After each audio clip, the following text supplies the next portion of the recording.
will you let me know if my Wi-Fi is kind of goofy? You're good. You're totally Okay. good. Mine might go goofy though. That's okay. I'll let you know if you're like a little janky when we're talking. Yes. Okay, well, I'm gonna also, what? We're live on YouTube. You can see it up in the corner too. And we are live on YouTube, ladies and gentlemen. I gotta get a video now because I have to make a little TikTok and I have no idea like what I'm gonna do live on YouTube. You wanna wave? Cheese. So yeah, okay. I'm gonna get the presentation ready. Also, what? We're live on YouTube. Oh, this is cute. We're gonna mute that. Okay. Kahoot, that's what I'm logging into. Continue with Google. This one, yeah. Ooh. This one. Okay, do you have any other cool like pop quiz questions for my Miss Texas affiliated pop quiz? Okay. I'll show you the questions. I'll share my screen. My screen? What am I, 12? You could like see if they know something about you, like ask what your talent was. Oh yeah, that'd be cute. Okay, hold on. Let me show you. Can you see my screen? Yes, I can. Okay, so here's my question. So far I have 5. How many Miss Texases have won Miss America? That's a classic. Classic. I said, how much in cash scholarship has Avery won? That's like a hard one. I feel like people wouldn't know. And then how much? What did Avery wear for red carpet her first year? Yeah. I feel that one's like you. Wait, will the picture show up after, right? It will show up when you're like asking the question. Oh no! Wait, then that's not. Well, hold on. Wait, let me practice. Start. Got it. Classic mode. You need me to join it? It might need me to join it. No, I don't think. I think you can just go. Start. Oh no, you have one player. Hang on, I got this. You do have a player. Oh wait. Okay, hold on. Game pin. What do you text that? I can see it, so I can just type it in. Okay, wait. Let me. I'll join too with this little QR code. I just want to make sure everything works. One moment, please. Nickname. Beyonce. Okay, go. Start. Okay, do we see? Whoa, this is intense. Hold on. Wait, okay. Okay, so the pictures don't show up. No! Oh, they do! No, okay, we have to take it off. How do I exit out of here? Okay, go back. Stop it. Okay, so I have to go delete it. Dang it. Hold on. Oh, that's sad. That's okay. We'll just go in and edit it. You might be able to. I feel like you can do it like where you have to like a delay. Like whenever you finish the thing. Yeah. I think there's got to be a way to delay the image, right? Like don't pop up until. I think I've done that once. No, there's no option. Darn. That's okay. We'll just remove this. Oopsies. How much in-kind scholarship has Miss Texas given? I'm going to add a picture here because there's no pictures for this one. We're going to do this little booger. That's cute. Okay, save. Done. Kahoot is ready. Okay, great. Thank you. Oh, there's 4 people on the YouTube live. Hi, guys. We start at 7 p.m. CT. We're a little early. Okay. Back to the presentation. I'm gonna share my screen just so you can see it. Whatever. Share the screen. We love Canva. We live for a Canva. A Canva situation. That okay. Top 5 photo is so cute. It is. It's a good photo. The roadmap, the pop quiz, Kahootsies. Organization, the job, why Miss Texas. Okay, categories of competition. This is where I'm going to ask you guys a question, obviously. What's your favorite category? Talking about private interview, red carpet, talent, on stage question. Are you giving your pitch today? Yes. Okay, perfect. I'm just going to do the same thing as 2 days ago. Yes, and I'm first this time, so kind of helpful because I know what's happening. I'm glad you know the order because I didn't. And I was quite literally just going to be like, okay, who wants to go first? So It we'll was talk about the me and pitch. it's Gabby. Gabriella, yeah. Yeah. Oh, does she go by Gabby or Gabriella? I've heard both. Oopsies. Okay, people are saying hi on here. I'll see my entire. Okay, where am I? Hello.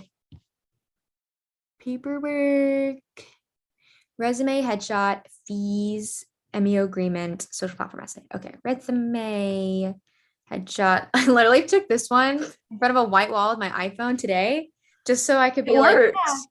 She works. I mean, you like she does kind of stick out. Like you can kind of tell it's not like the rest of them. No, but it works for local competition for sure. Like if it was, I took it myself like this is a selfie, but if it was taken by someone else, I think the angle would have not been so obvious.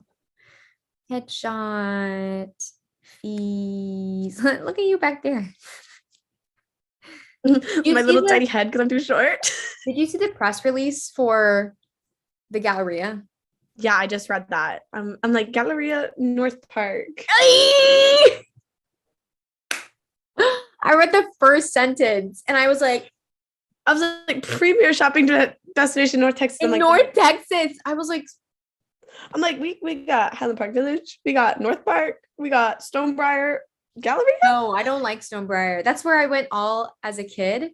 I think Stonebriar is, I think that's the next mall that's going to go. I don't think it's going to be around for much longer. I don't think it's going to last that long. Galleria, I'm just not a fan of the Galleria. It kind of gives me stress and anxiety being in there. Yeah. But I love North Park with my whole heart. North Park is my fave. It's just calm. Like if you get overwhelmed, you can just go in that courtyard and just sit for a second. Galleria is like 4 floors. Yeah, she's anxiety. She is anxiety reincarnated. That's what she is. Anything else on your look over? Local agreement, social impact essay, social impact pitch presentations. Should I? Oh yeah, I'm gonna share my screen and also show this is where you register for a logo. Me and Jaylene had last night. Yeah. We had dinner like last night or the night before. It was the night before. And like we were talking about how much you've changed the website and improved her. Well, it's just easier to read. I think the biggest thing was we needed more tabs up here because they were trying to put like 20 subcategories under one main category. And the join us, I like that line a lot better. Like the words join us and then like having like local competitions, interests, like all of those. I feel like it's just much more clear for candidates. And like the calendar there is so great. The list. Wow. New dates are being added. I need to add these to my calendar. Keller's up there now. Oh, I saw that. I put it on my calendar too. Yes, I'm excited for it. Date coming. Miss Johnson County? Which one is that one? Yeah, that's a new one. I saw that one. East Texas. I want there to be a window. Carrollton. They're always they take a second to get on the calendar. No, I know. I love Buffy. I'm so sad it's closed. Yeah. October. Not there being a huge gap between October and February. It's probably and these all claim they're going to be October, the other ones, and that's going to be a lot in October then. I mean, there's a lot. Because they're claiming like the Houston, Johnson County, East Texas, and Carrollton should be like October is what it lists, like coming to October. And that just sounds like chaos. Local competitions.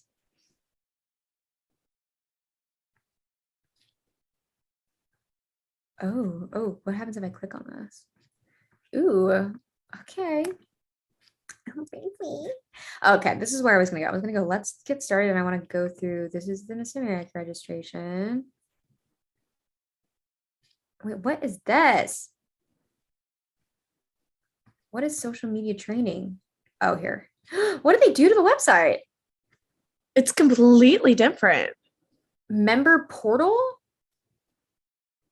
Do I have a membership to this? Wait, we get media press training? Oh no, Landry's texting me. Does her link not work? Do I get in this? Hang on, let me text you the link that I have. Oh, she's texting me too. How do I get into this with my camera on? Hang on, I'm gonna send her a link. Good question. Can you log on and I'll turn your camera on for you? Is that a thing? Copy link. Okay, she's on. There. Let me Try stop. that, Landry. I don't see her. Oh, participants. Wait. Why are there 6 attendees? Landry, why are you allowed to talk? Promote to panelist. Here we go. Kayla Cooper, not a panelist. Is she here? Landry, accept. She's rejoining as a panelist. Hello, panelists. So welcome. Okay. Love. Did we figure this out? Oh my gosh, it's like a cute little sleepover we got going over here. This is festive. I'm eating my salmon. Okay. Yeah, you're a really big salmon girl. Because I remember we went out for the first time for dinner together, and you're like, "I'm getting salmon." Me and Jaylene both too. Like Jaylene's a big salmon girl too. It has to be smothered in gravy for me. Like I can't get over the fish. I've never had gravy on salmon. I like a good teriyaki salmon. That's my favorite. Not gravy. I mean like a sauce, like a thick sauce. I get that. I'm gonna apologize for my corporate headset. My computer doesn't have sound. I don't know why. I think I dropped it. But to get anything, I have to use my headphones, and I worked from home anyway today. So like, this is what the corporate world looks like. Corporate girl. It's giving adults. It's giving. What's up? It's giving. I took a shower in the middle of the day because sometimes you just need that to de-stress. Like that's just the truth. Oh my gosh. Also, for those of you who are like, who don't know, I'm also live streaming this on YouTube, and it's so weird because I can like, hold on, let me share my screen. It's so weird. Hold on. Pause, please. Can you see my screen right now? Look, this is the YouTube live, and there's like people over here. Like, I'm shook. There's a live for sure. Wow. And there's like 20 random people watching right now. Hello, everybody. Nice to meet you. Nice to meet you. Anyways, I'm gonna stop sharing my screen now. You don't have to see my desktop anymore. Hi, Gabriella. Hey. Okay, so we're still waiting for people to hop on, but I sent you an email and I feel like it's very intuitive. I'm going to do a lot of speaking maybe for the first 25 minutes. And then once we get into categories of competition is when you guys can like unmute and be like, I love red carpet, or I hate talent, or, paperwork is so difficult. Why is it so overwhelming? The paperwork and categories of competition area is very much geared towards being more conversational. I'll probably ask questions here and there for you guys to just kind of like unmute and answer the questions, etc. And then we will have a social impact presentations. And then we'll end with the Q&A. So yeah, that's it. Any questions? Who's doing social impact this time? As Allison and Gabriella. Word. Yeah, we can have a third one if y'all want. I just put 2 slots on the Excel spreadsheet and I didn't really think too much about it. But I mean, if you guys want to do it too, there's no limit. There's no rhyme or reason. So just let me know. I'm going to get my Kahoot set up. Not the Kahoot. I have a quiz. We did the Kahoot preview.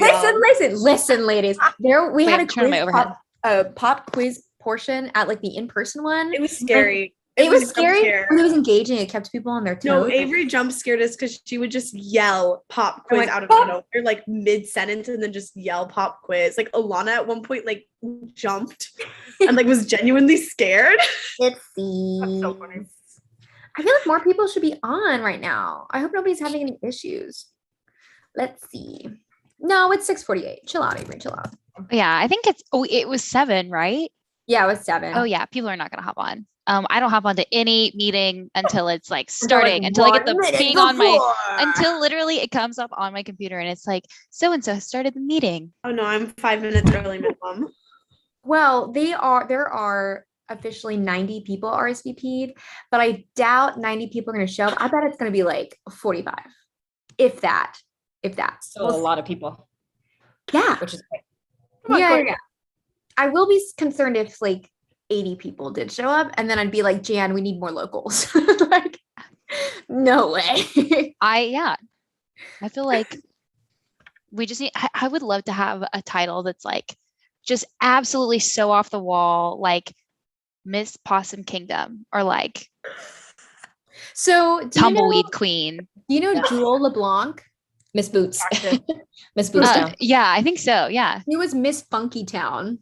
Oh my gosh. And I I love that. Woo, I said Love Funky that. Town. Let's Love go. So cute. Like the Miss Boots down. Miss Boots Town. So I in think we my should have a Miss Slay. Just It should be Miss Slay. that's Landry. If you That's ever my become a title. director, that's the title you should get. Yeah, Landry, if you are ever a director, please. You do not understand. If I ever had if I ever had a local and it was named Miss Slay, it would be so unhinged. No one 100%. Well, also, 100%. what is keeping someone from going to an open regional and just becoming saying Miss like this is Slay? what I want to do. Yeah. I don't even think this is the name I want. Don't tempt me with a good time. Oh, there's people. Oh, no. It's just one She got person. excited. So in my hometown, there's a festival, the Chicken Fried Steak Festival. Can you imagine being like Miss Chicken Fried Steak Festival? Oh my gosh, it'd be awesome. No, there's a town in Arkansas, and I'm not positive, but they had like a Fair Queen title that was Miss Toadsuck, Arkansas for a while. I'm not sure if it was ever like a Miss America one, but That's sick. same level of thing. It's like a pick your local. Oh yeah, pick your Pick your local. Slay though. I would like Pick that. whatever you want to just be. But like the thing is though, it's like slay is everywhere. Like everyone is slaying at all times, every place. Like it's so applicable. I think that should be your social impact. My new platform. Slay all day. Slay all day. When in doubt, slay it out. It's truly devastating. I wish I had brought my Lumi Cube, but I don't know where it is for Miss Texas. The Lumi Cube. Okay, the Laurent light, as everybody calls it, the light. Oh. So they're one of my companies at work. Like I manage their account, and during like to try to get them to like purchase more, I'm always like, I used it during Miss Texas. Like here's this, and it's like a picture from like y'all, Paul.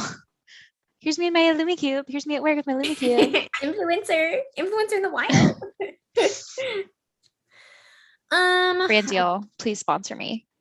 Honestly, why don't you just say hi? Like ask them to be like, hi. Did they buy a ad page for you in the program book? I wish they would. Dang it, that would have been so fun. You know what? I think that would cross like work boundaries if I was like emailing LinkedIn and being like, hey, I know you guys are like buying desk converters. But would you like to buy an ad page? It's about the same as a converter.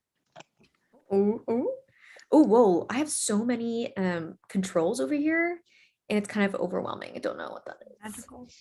Play, join, and leave sound. Lock webinar. What is that? I think it's just so nobody can get it. Allow panelists to unmute themselves. Yes. Start video. Sure. Follow host view. Yeah, let's do that. Okay, I think we're all good to go. 5 attendees. Oh my goodness. Welcome. Hang out with us. We're just chit-chatting it up. We're talking about how there should be Miss Slay. There needs to be a Miss Slay title. Brought to you by Landry Champlin. Slay. Wait, okay, Without so slay I out. actually think this is all the panelists. So I'm gonna take a quick little. Oh wait. Someone said, oh, I'll fix it in a second. We'll just do a photo real quick. Ready? 3, 2, 1. Got it. Okay. That was Tinder. It was cute. Someone said they need the Zoom link again. Okay, here we go. We're going. I got you, buddy. Let's see my account. Join. How do I like get the? Here it is. Copy.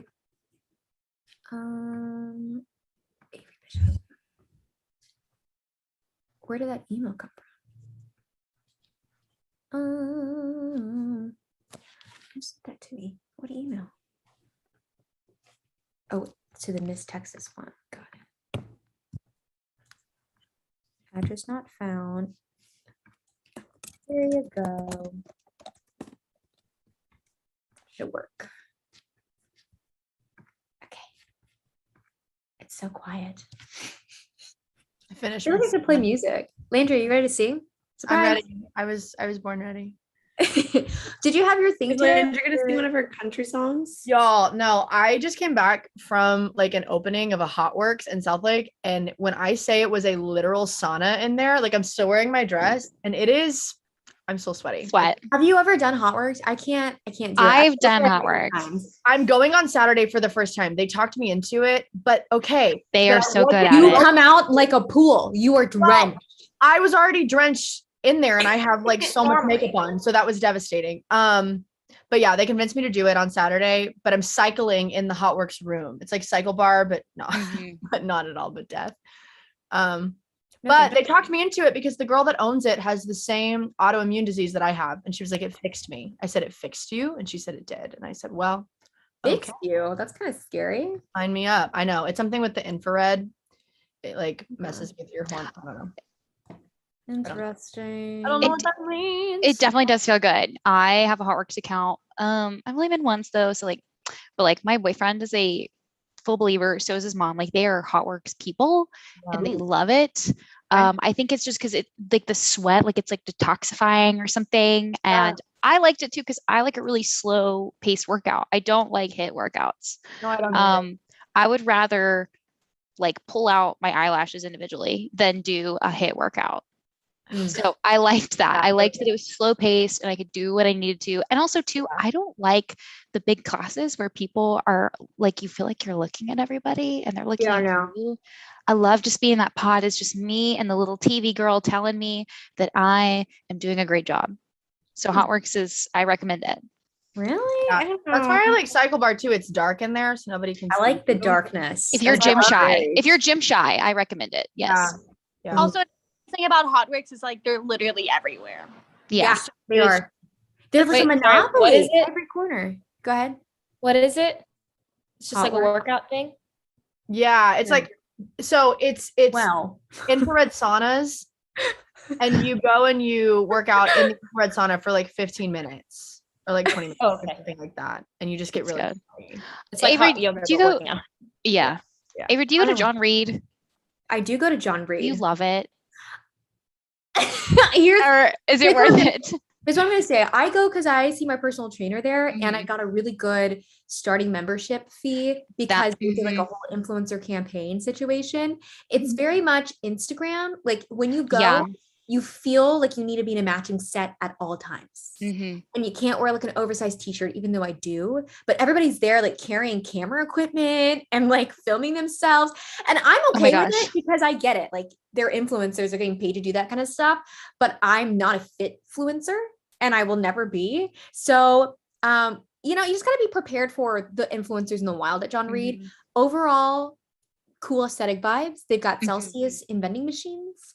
They, I love it. It's great. It's cool. It's hip. And a lot of people meet each other there, you know, like meet at the gym times 1,000. Oh my gosh.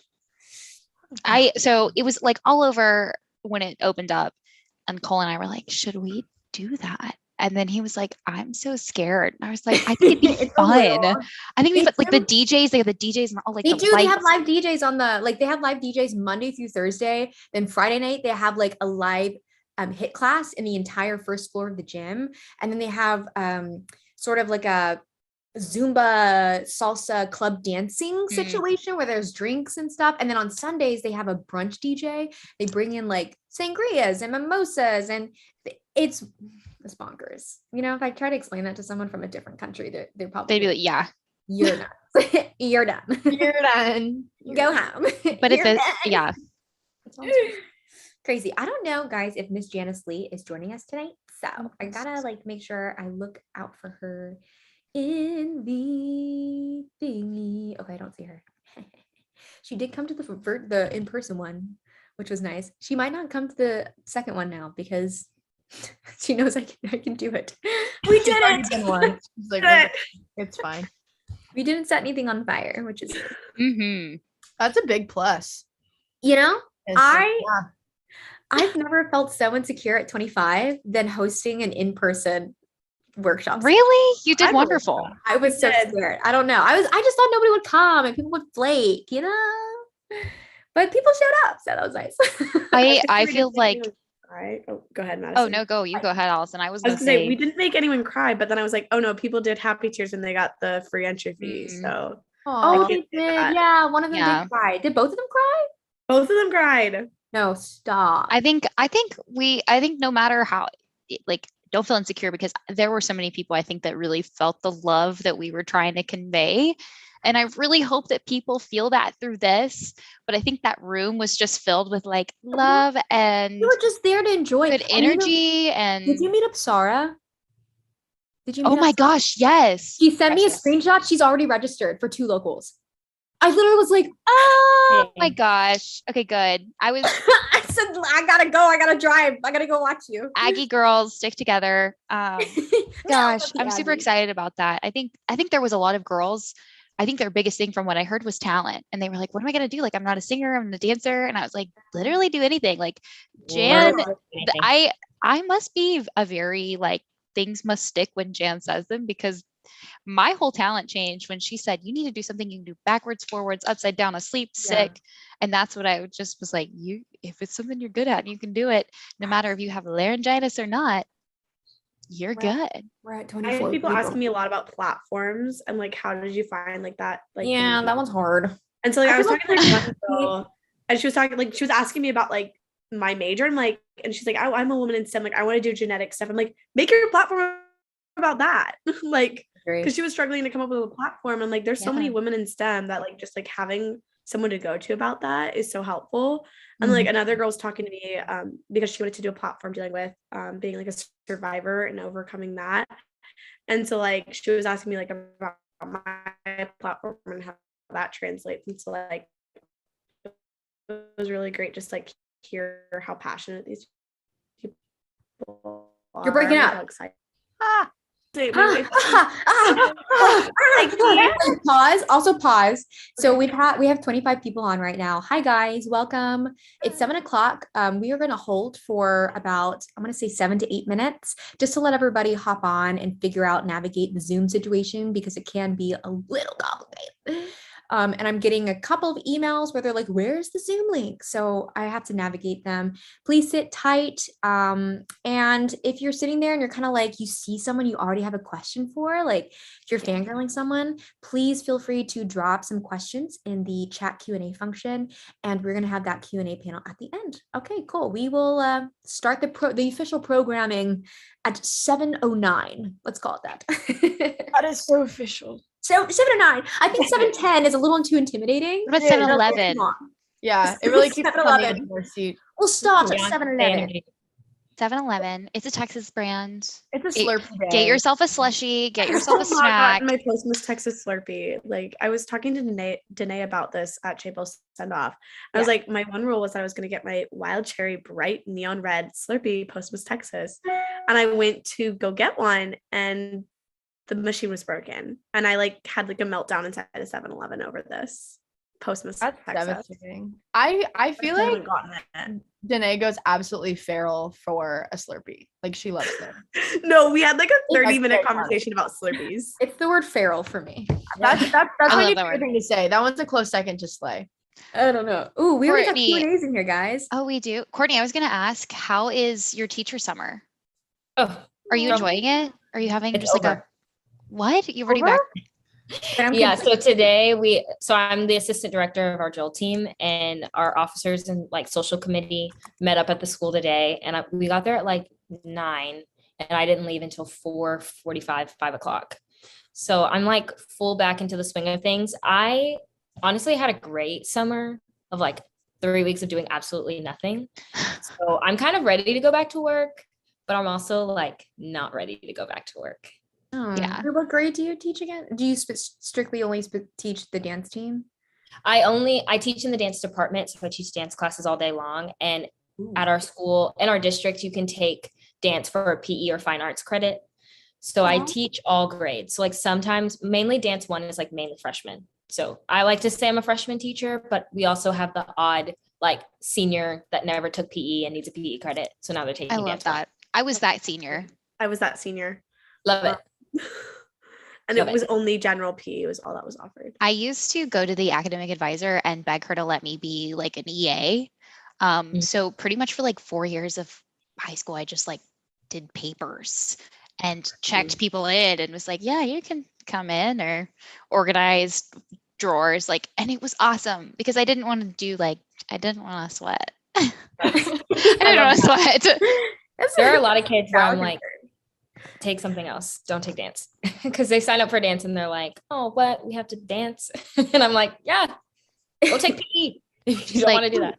Would you guys prefer seeing the whole audience? Like seeing I want to see. I can't, yeah. Whoa. Okay, well, let let me figure it out and like not cause absolute destruction. Yeah. Let me share my screen so you guys can see like the controls I have, and you tell me Look like at hers. ma'am, like, okay, so if I go to more, hide, floating, no, that's not ours. Maybe I should go to participants, right? Because then that would like show everybody more. Okay, here we go. I'm scared. Oh, side-by-side gallery. Gallery, standard. Maybe standard. I don't want to mess things up. I'm scared. Hold on. What if I make a square up here and we do mute panelists, yeah. Play join, lock webinar, high profile pictures, view participant count, sure. Wait, I don't know why I did that. Okay, let's see what standard looks like. Did anything change for you guys? No. Off to a great start here. Really strong start. Nice. I wonder if anybody in here can like let me know how to change the view. What would it be under? You want me to Google it? Yeah, go ahead. Yeah. I'll hit a quick Google. Oh, yeah. Hit up that Google real quick. Hide video panel. Close manage participants. Show the chat. Screenshot. I'm not seeing any options here, guys. Not seeing anything. Huh. More. Live transcript. Raise hand. Stop live stream. Annotations. Hide video panel. Maybe not. Maybe you can't go back once you start, you know? Well, you can't change the function of it. Maybe. Oh, that's sad. Wait, what if I click participants? I'm not seeing it. Oh, well, that's okay. We figured it out. Well, we tried. Okay. Where are we? 7:06. 4 minutes till showtime, ladies. We've already got 5 questions in here. Oh my goodness. It's not letting girl on the link. It's not letting girls on through the link you sent. Okay, that's what she said. Okay, let me check. What link? The one that I sent via email? Okay. Let's redo. Redo. Well, I don't really see anybody having any issues emailing me about it. Maybe I'll just reply all again. Kind of reply to all. There you go. Here you go. Updated link that should work. Okay. Well, that's good to go. It's there.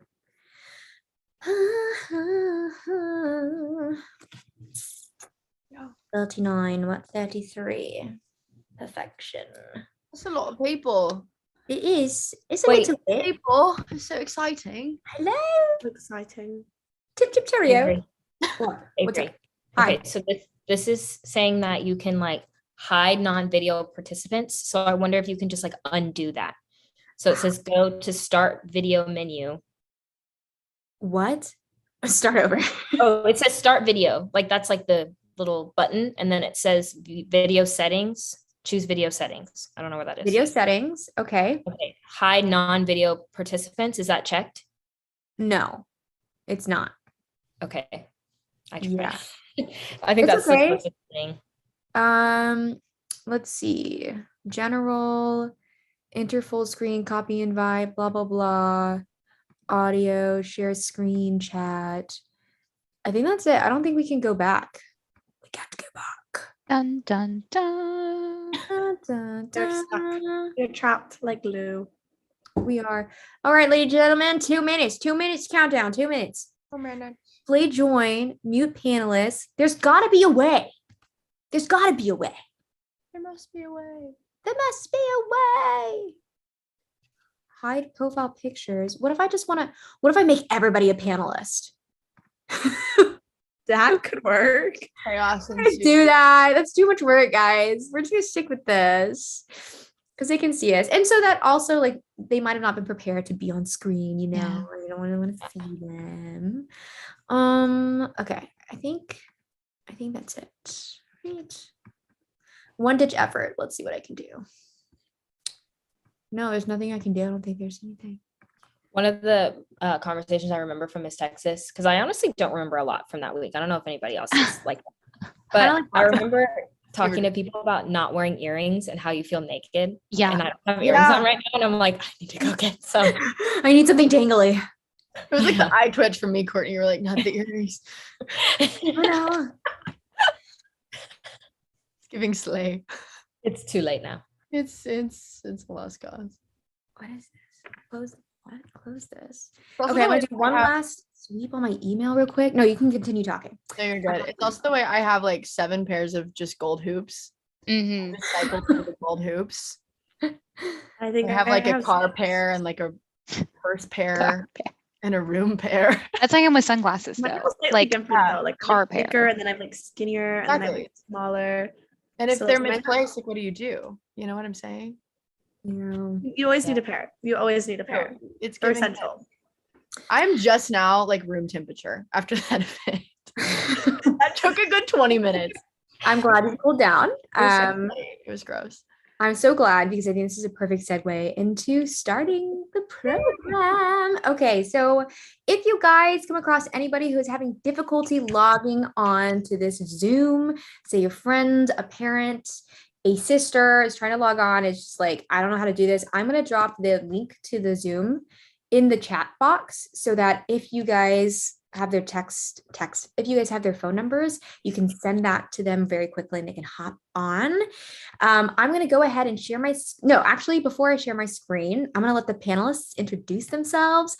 I'm Avery, I'm Miss Texas, and now I'm going to pass the mic over to Allison. Okay. Hello, I'm Allison Grundleman. I'm Miss Roanoke. Next. I'll say Madison. Madison. Oh, hi. I'm Madison Matlock. I'm Miss Southeast Texas. Courtney? Landry was on and Landry was ready. Go ahead. Go, Landry. Landry, go. Devastating. Hi guys, my name is Landry Champlin. I'm Miss Southlake. Courtney? Hello, I'm Courtney Kinnerson, and I'm Miss Fort Bend County. And Gabriella. Hi, I'm Gabriella Collins, and I'm Miss ACU. Amazing. So we're going to be your guides through this 1.5-ish hour workshop session. At the end, we are going to have a 30-minute Q&A with all these people up here with me. So be sure to drop any questions that you have using the Q&A function at the bottom of your Zoom screen. While you guys are figuring out whether or not you want to drop a question, I'm going to go ahead and share my screen because I have a lovely presentation. No, not my emails. I have a lovely presentation for you guys that we're going to start off with. Let's share this very quickly. Where's my present button? There she is. Present. Okay, we're so happy you're here. Thanks for jumping on. I think there's about 47 of you guys right now.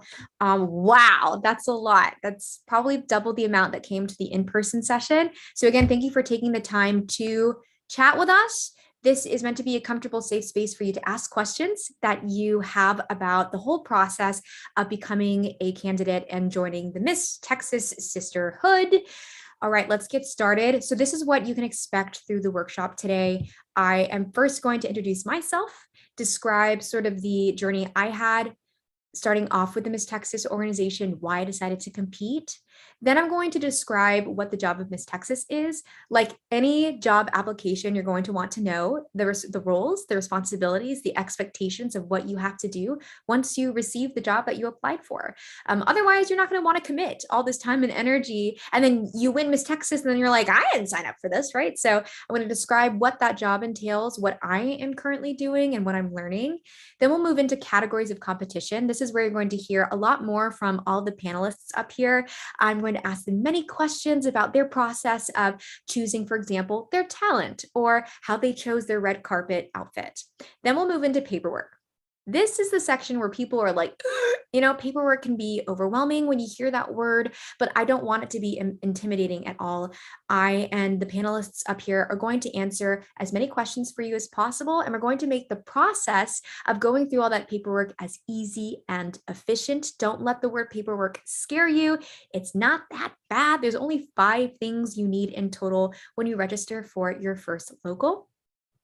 We're going to end in paperwork on your social impact essay, and that will segue into presentations of actual social impact pitches. You'll get to see in real time what a 30-second social impact pitch looks like, which you will give on stage when you compete. Then finally, we'll end with a 30-minute Q&A with the title holders. So for those of you who are just joining and sitting, listening in, I am really excited to also announce that we are going to be giving 2 giveaways. You have to be present at the end of the workshop to be eligible. This giveaway is going to cover your entire registration fee for your very first local competing here in Miss Texas. You do have to compete in the state of Texas, unfortunately. So you have to be here present, and you have to plan on competing here in the state of Texas. I'll be giving 2 of those. That is a total of $110 each. You have to be present, and you have to plan to compete in Texas. That will be announced probably around, what time is it right now? 7:15. So it'll be announced around 8:30. Okay, cool. Let's buckle up and get started. Last thing to note, misstexas.org is going to be your best friend throughout this presentation and your journey as you consider whether or not you want to join us and become best friends. Misstexas.org is going to have all the information you're going to need when registering for your very first local. In fact, we already have a list of dates and upcoming locals that are available for this season. So please give it a gander while you are here sitting, attending this workshop. You don't have to have us on the screen the whole time. You can be on the Miss Texas website too, kind of experimenting and getting yourself acquainted with the website. All right, first off, pop quiz. Okay, so I'm so excited. The panelists get to participate too. We're going to do a little Kahoot. I'm going to exit out of my presentation. No, go backwards. Escape. Okay, I'm going to do a little movement here. Boom, boom, Kahoot. Okay, pop quiz, because you guys got to stay on your toes, okay? I can't see it. Okay, there's the start button. Whew, I'm a little panicked. Okay, everybody whip out your phones, your computers, whatever, log in, because I will know whether or not you're logged in. So if you guys want to compete with me and test your Miss America skills, I'm going to give you a moment to join. Come say hi on the Kahoot. We're going to play. If you don't log in, oh, we see Madison M. Annette. Okay, Annette. I want some fun names, guys. Some clever little nicknames. Somebody needs to be Big Daddy. Should that be me? That's gonna be me. I wish I would have known that. Well, now someone's gonna steal Big Daddy. What's going on in the chat function? Okay, what about the Q&A? For the group, blah, blah. Does the winner have to complete this? What do you think should be included? Okay. Oh, wow. We got lots of you guys are joining. Come on in. There's a spot for everybody. And I'm going to get a little B-roll footage of you guys joining the Kahoots. Look at you guys go. There's the panelists. Hello. Okay. I'm going to hold for 2 seconds and then we're going to get started. If you're not able to log in quick enough, you can just kind of, play in your head, I guess. Okay. You guys ready? Okay. Oh, there's more coming. There's more coming. Oh, Jillery with the dancing emoji. I think this one takes the cake for best nickname for Kahoot. Dirty Dan. No, not Dirty Dan. Who's Dirty Dan? We have to keep it PG, ladies. Oh, Cass G. Okay, any other cool ones? No, I don't see any cool other ones. I think Dirty Dan wins the best nickname. Okay, let's start. Miss Texas Pop Quiz. Ooh, I'm nervous. How many Miss Texases have won Miss America? Whoa, you guys are so fast. I'm like hearing it all pop. Yeah. You got 6 seconds. Might as well just guess. You can do it. Okay, how many Miss Texases have won Miss America? The answer is 3!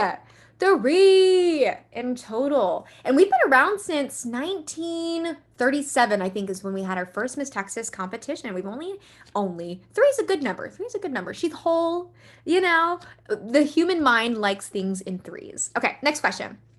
Scoreboard. Who's winning? Oh, I thought that was South Lake. I was like, Landry, at it again. City of Roanoke. We got Maddie, Miss South Lake. Okay, the panelists are winning. You guys are cheating.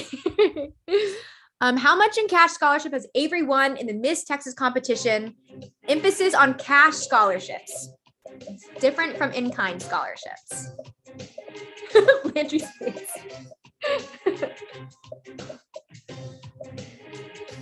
Okay, let's see what you guys guess. I'm very interested in this one. The gong kills me every time. Whoa. Did it break? Guys, our Kahoot is broken. Oh, there it is. There's the answer. Over 50,000. Over 50,000. And most of you got it correct. Good job. All right, who's winning? Maddie, moving up in the ranks. Wait, is this? Oh, that's not Madison Matlock. We have a different Maddie. Uh-oh. Which Maddie is this? Is it Maddie Frankie, you think? No. You think? Could be. She's planted. She's planted in the audience. Okay. How much in-kind scholarship has Miss Texas given? How much in-kind scholarship? This is different from cash scholarship. In-kind meaning going towards a specific college and university. Ooh, 5 seconds. What are we thinking? I wonder what the top. Oh, I feel like that one was too easy. Obviously, you guys are going to choose the highest number. Duh. Final question. Oh, no, there's 2 more. What did Avery wear for red carpet her first year competing? I feel like panelists are not allowed to answer this way.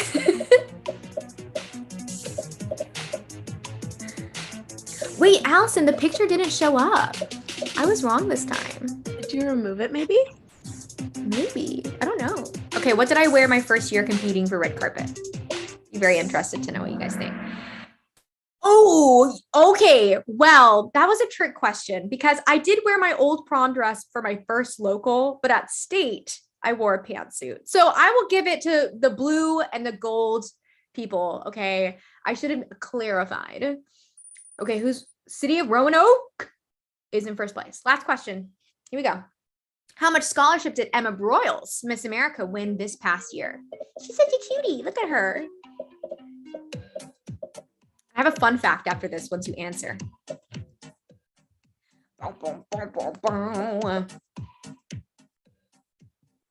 Okay, 5 seconds. How much money did Miss Emma Broyles win? It's gonna load. $100,000. And in addition, she also received a 6-figure salary. So that's so nice. Wait, Allison's face. Wait, did you not know that? No, I didn't. Oh, yeah. So she won $100,000 cash scholarship. And then she won a 6-figure, I think it's 120,000, or is it just 100,000? It was definitely 6 figures, $100,000 at least. So that's pretty cool stuff, Miss Emma, really banking over there. Okay, so that was the last question. We're gonna hop over back to the presentation, and we're gonna get to the part where I don't have. Who won? Oh, wait, sorry. Yeah, let's see who won because you guys are so. We are a very competitive group of people. Allison, you won.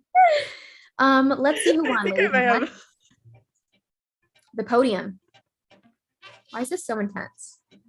Ooh, Abby, welcome. City of Roanoke. Okay, is this who got first? Is this South Lake, or is it? No, it's not me. It's me.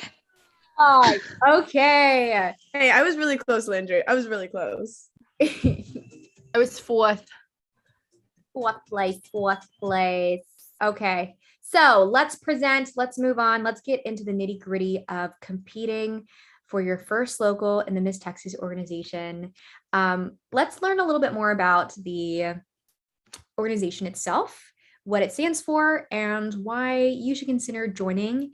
The Miss Texas Scholarship Organization is all about offering women the opportunity to hone in their professional development skills. They learn a lot of great public speaking skills, a wonderful opportunity to network with other women who will then in turn potentially help you at the end of the road to leverage positions in a career that you see yourself being in one day. It also provides a lot of scholarship money for school. I actually started competing at my first local because I was entering law school, and my semester tuition at SMU was $68,000 per semester. Miss Texas is all about also providing an opportunity for women to promote their own social initiatives, which is really just a fancy word of saying community service. And it's also a wonderful platform to serve an incredible state. The state of Texas, we are always bigger and better. So what better state to serve than our Lone Star State? Now I'm going to introduce myself a little bit more and give you more insight into why I started competing and also the job of Miss Texas. Whenever you win, you immediately become the statewide ambassador for Texas Cares for Children, a 501c3 nonprofit. This nonprofit provides mentorship, educational resources, and programming to Title I schools for low or no cost at all. So the job first entails going into hundreds of public schools and teaching a school program that is typically aligned with your social platform, or again, a fancy word for community service. But at the end of the day, what I've been learning over the past first month of being Miss Texas, the job is what you want to make it into. It doesn't always have to be 12 months of purely public school programming. And I'm going to do all of that in addition to providing more business skill sets to scaling the organization and scaling the communities that I come from. So if you go in for an interview for the job of Miss Texas without necessarily a plan, it's going to be difficult for you to transition into the position of representing the state. So while you and all of us know that the primary role is to go and teach school programs, be the ambassador for Texas Cares for Children, and fundraise, mentor, and promote the organization itself, it's also whatever you want it to be, ladies and gentlemen. Quite literally, if you want to be as Miss Texas, if you want to focus purely on becoming an influencer as Miss Texas, they'll let you do it. If you want to focus primarily on finding a job after you finish Miss Texas, they're going to help you do it. If what you want to do is start a Lone Star Princess Scholarship Fund, which is one of my initiatives, they're going to help you find a way to do it. But they're not going to create a plan or expectations for you. They'll have a few, but you have to come in with an idea of how you want to leverage the influence of being Miss Texas and how you want to impact the communities here across our state.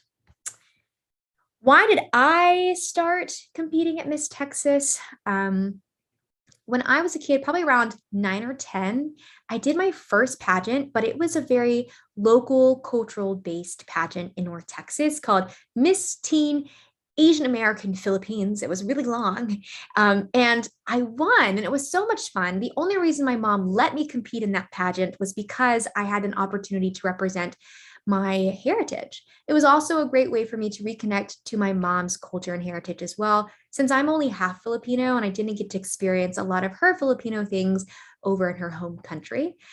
After I gave up my crown as Miss Teen Asian American Philippines, I was maybe like 12 or 13. When I was 13, I was living in some very difficult financial circumstances. I convinced myself that I didn't deserve to compete for Miss Texas or Miss America, that I didn't deserve to take up space, that I didn't deserve to be a part of this organization because of how poor I was, the way that I looked, and where I came from. So I delayed entering Miss Texas until I was 23. For so long, it took me to tell myself that I deserve to at least try and to take a big risk. So in 2019, when I was about to start law school, I had like $45 in my checking account.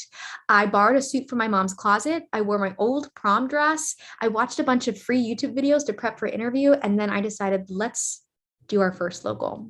And the rest is history. That's why I competed for my first local. Today, I compete for the people specifically. At the end of the day, win or lose, if you walk away with a crown or not, the people that you become friends with and the genuine connections you have will be all that's left. It's all that's going to be left for you. So if you don't take advantage of the network and the relationships that you form with everyone in the process, not just amongst title holders, but as you compete for locals, all the other women who are competing beside you, one of these days, they can impact you in ways that you'll never imagine that can help you in your life too. Okay, Why did that go backwards? Now let's go to the fun part. And this is where I'm going to have a lot of the candidates help me out. I'm going to let them unmute themselves. Actually, I'll call on you guys so there's not crazy chaos. But I'm going to first explain the 4 categories of competition. We have 4 main ones. The first one is private interview. That's 35% of your score. Talent is 90 seconds and 35% of your score. On-stage question and pitch is 15% of your score. And then red carpet is 15% as well. I'm now going to allow the panelists to unmute and sort of tell me what is their favorite category of competition, and then the category in which they faced the most challenge or they were the most scared for. All right, Allison, you're first because you're to my right. My favorite is definitely on-stage question and pitch. I love talking, if you can't tell already just from the short time we've been on here, but I absolutely love that. For me, I always struggle with talent the most, but I've also been injured the past 2 years at Miss Texas that I've competed. And so that has forced me to like re-choreograph my talent completely at state because I'm a dancer. And so that's been oh so much fun. Madison, Matlock, you're next. All right, my favorite is a tie between red carpet and talent, but I'll stick with red carpet for right now. I love the princess moment. I love getting to stand there at the top of the stage and really feel like all eyes on me, like the Princess Diary moment. I feel like that's pretty relevant for our age group. But I do get super nervous for talent. I think it's because I do compete in the organization because I love to sing, and it offers the opportunity for me to be on a big stage that I probably wouldn't be otherwise. And it's one of those where like singing is very close to my heart too, and so I want it to go well. Okay, Miss Courtney, you're next. My favorite is definitely talent. I feel like at the beginning of this whole journey, they asked us multiple times, like, why did you start? Why did you choose Miss Texas? And I think talent was one of the main reasons why I chose. I'm gonna have to say, so I'm the opposite of Allison. Talent is my favorite, but on stage question is my like the one that will, if you see me backstage, I'm probably like having a panic attack because I have all these thoughts in my head, and then once I'm asked the question, I'm like, I don't know. So that's definitely the one I'm challenged the most with. Yeah. Miss Landry Slay. Oh my gosh, hi. My favorite is probably a tie between interview and talent. I lean more towards interview just because when I first started competing in the program, interview was my trouble spot. I could not get through an interview without having a panic attack. And so looking back on kind of like my journey through the Miss Texas program and knowing that I can conquer that 10-minute interview now has really just been a fantastic journey. My least favorite is probably red carpet, mainly because I'm always afraid. Really? I'm always scared I'm going to trip. I love it, but it's scary. Yeah. All right, Gabriella, you're last. Okay, so I'm with Landry. It's a tie between talent and interview. I love interview because you have this panel of judges that are just rooting for you. They want you to walk in the room. They want you to be the person for you, and they want to hear what you have to say. And I love being able to share about my journey with dyslexia and how it not only has impacted my life, but the life of so many around me. And then talent. I'm a musical theater major, so I love performing, but being able to perform on the Miss Texas stage is reaching a different audience, and I love being able to share that part of myself. Oh, and least favorite is probably red carpet, just because I'm always afraid I'm going to trip. So no. If I had to choose my favorite category of competition, I would definitely say it would be not talent. It would be, I think I would say private interview tied with red carpet. Yeah, a private interview because I'm a storyteller and I love to tell stories, not only about myself, but about people who I've met in my life. And then I love red carpet because you prep so much strategically for private interview. You have answers and you understand the issues that can possibly be brought up in private interview. Then red carpet is an opportunity for you to not think at all, for you to think in your head, you're simply the hottest person on the face of the planet. And that's what I think when I compete. So I love the juxtaposition of private interview being so challenging mentally and academically, and then red carpet being the opportunity to say, hey, not only am I multifaceted, but I'm a hot mama too, so watch out. My least favorite, ironically enough, would have to be on-stage question. Even though I love private interview, I think when you go on stage, it's so different answering questions and trying to have a conversation with the judges because you are on stage, you are being watched by potentially like 800 people. So sometimes it's nerve-wracking. Now we're going to dive into each category a little bit more in detail, giving you examples and ways for you to figure out exactly how you want to approach competing. So private interview, this is the first category that you compete in. This is the first opportunity that the panel of judges gets to see you, hear your story, and it's an opportunity for you to serve, slay, and I need to come up with another S word that rhymes, but I'm running out of words. Serve, slay, and surprise. Okay, there you go. And at the end of the 9 minutes, 30 seconds, you have an opportunity to close. Now, please don't get scared when I say close, a closing. It has nothing to do with speech and debate. It has nothing to do with court or the law. If one of the panelists want to offer an explanation of what a closing is, my explanation is it's a way for you to tie up the interview with a pretty bow on it and present to the judges why you should be Miss Texas. Madison, what do you think? I'll go. I think for closing, the best way to think about it and the way I look at it is like in a job interview, you're asking for the cookie. You're saying, this is why. I know I use that. That's just a term I use. That's just the term I use in my life. Like if you give a mouse a cookie, it's you asking for it, and not in the way of like, please, please, please, this is what I want. It's like saying, this is what I do. This is what's going to make me a great Miss Texas, and just, wrap it up with a bow, but also too asking for it, saying like, give it to me. It doesn't have to be hard. I wrote and memorized mine literally in the hotel room. Yeah, that there's a great thing that you said about some people will go into their interview and prep so much for their closing. They do very good at winging it. Some people go in with pre-written sort of canned 30-second closings. I go in with like 3 different versions of a closing, and depending on the talking points I bring in will determine which closing I finish with, and I'll like adjust it here and there if I need to. Allison, what were you going to say? We'll wrap up with you. I made mine up in the hotel room for Miss Texas. I like went in with an idea of something, and then I was like, this does not fit where I am right now. I literally just got injured. I cannot talk about how like my life is 100% positive. Life has struggles. And so I like changed it in the hotel room. But during local season, I literally just made it up on the fly because I didn't know what was going to be said in my interview. And so I just like went into each local with like one main talking point, and then whatever I didn't talk about during the interview, I would add in there that I wanted to say. So if it was like about being a woman in STEM, because that's like my major and that's something that I can have influence over, I would add that in, or something about being young and having like a fresh mindset. I would add that in. It would just depend on my interview. Love that. Yes, Courtney, what's up? Sorry, this is just like a funny story. So for my interview at Miss Texas, I was like at the very end, I heard the little ding chime, and I stared at the judges for about 10 seconds, and they were like, and I was like, oh. I think I said, oh, so closing? And I literally said that at the end of mine. So don't worry about it if it's awkward for you. I mean, I said, oh, so closing, and still did very well and had a great interview and could finish it feeling good. But it's all about mindset, honestly. Yeah. I think I was just like so into like my previous interview that I was like, I nailed it. And then I heard the 30 seconds and I was like, and then you glazed over like a donut. That's what I sometimes do too. Landry, what's up? I see your hand too. Yeah. So the best piece of advice I've ever been given about closings, especially if they scare you, is that 30 seconds can seem really daunting. Kind of like what you were saying. Some people walk in with a memorized statement and some people kind of wing it.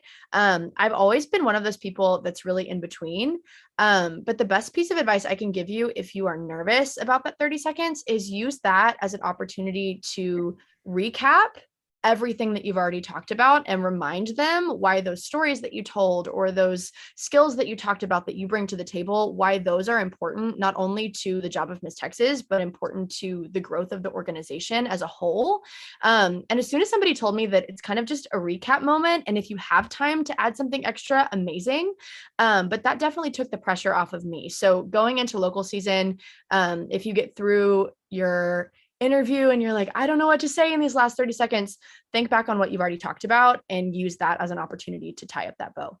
Yeah, absolutely. All right. So private interview, if you have any questions, be sure to drop it in the little Q&A chat function that you guys can see because I'm sharing my screen. All right. Next category, competition, around a carpet. So we let me put this video up here so you guys can see the gowns better. So red carpet is 15% of your total score. You do not have to wear a gown. Okay, you do not have to wear a $10,000 gown. You can wear, and what I suggest you do is wear something that represents your personality at the red carpet for the Oscars. That is what you're dressing up for. And if that's a pantsuit, do it. If that's an old prom dress, do it. If that's a $10,000 gown because you're more confident in it, do it. If that's like a hat and gloves and like a velvet two-piece set, then own it, commit to it. Again, it's 15%. At the end of the day, the judges are judging you not on the way that you look, but your poise and presence. What they want to see is when you walk out, you have an energy. You have something about you. You have an it. And your wardrobe needs to align with that personality, and it just simply needs to fit well to your personal body. All right. Why did I say little? Candidates, title holders, did you face any challenges, surprises? What do you love about red carpet? Yes, Allison, I see your hand.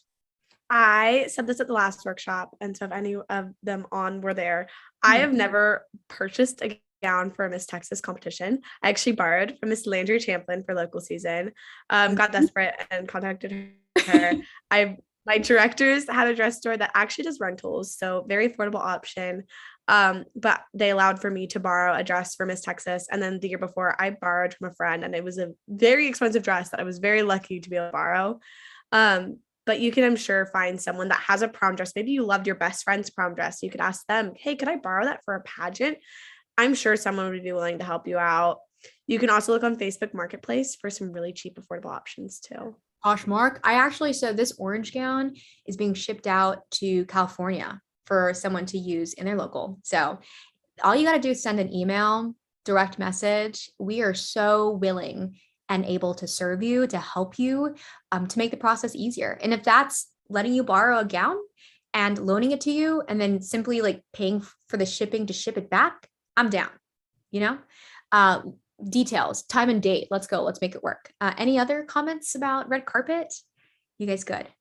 Yeah. Okay. Let's move on to the next category of competition. We are about to have a deep conversation about talent, because this is always everybody's either loved or most hated category of competition.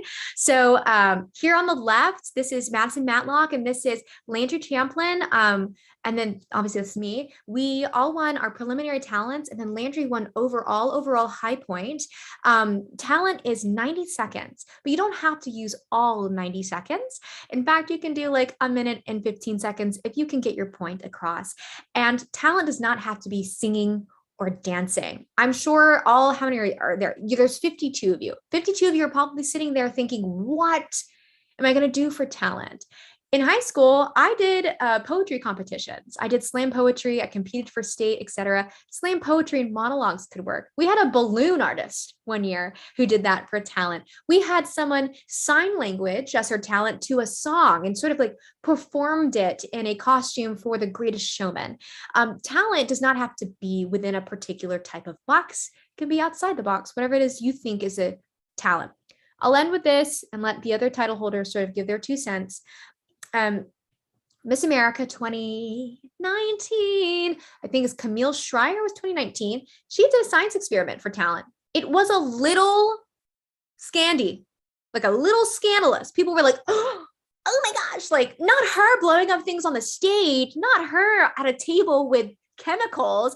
Is this a talent? Is it not a talent? Who cares? She won. So do whatever talent will fit your personality, that will entertain the judges and will leave them asking or allowing themselves or telling themselves, I want to watch this again.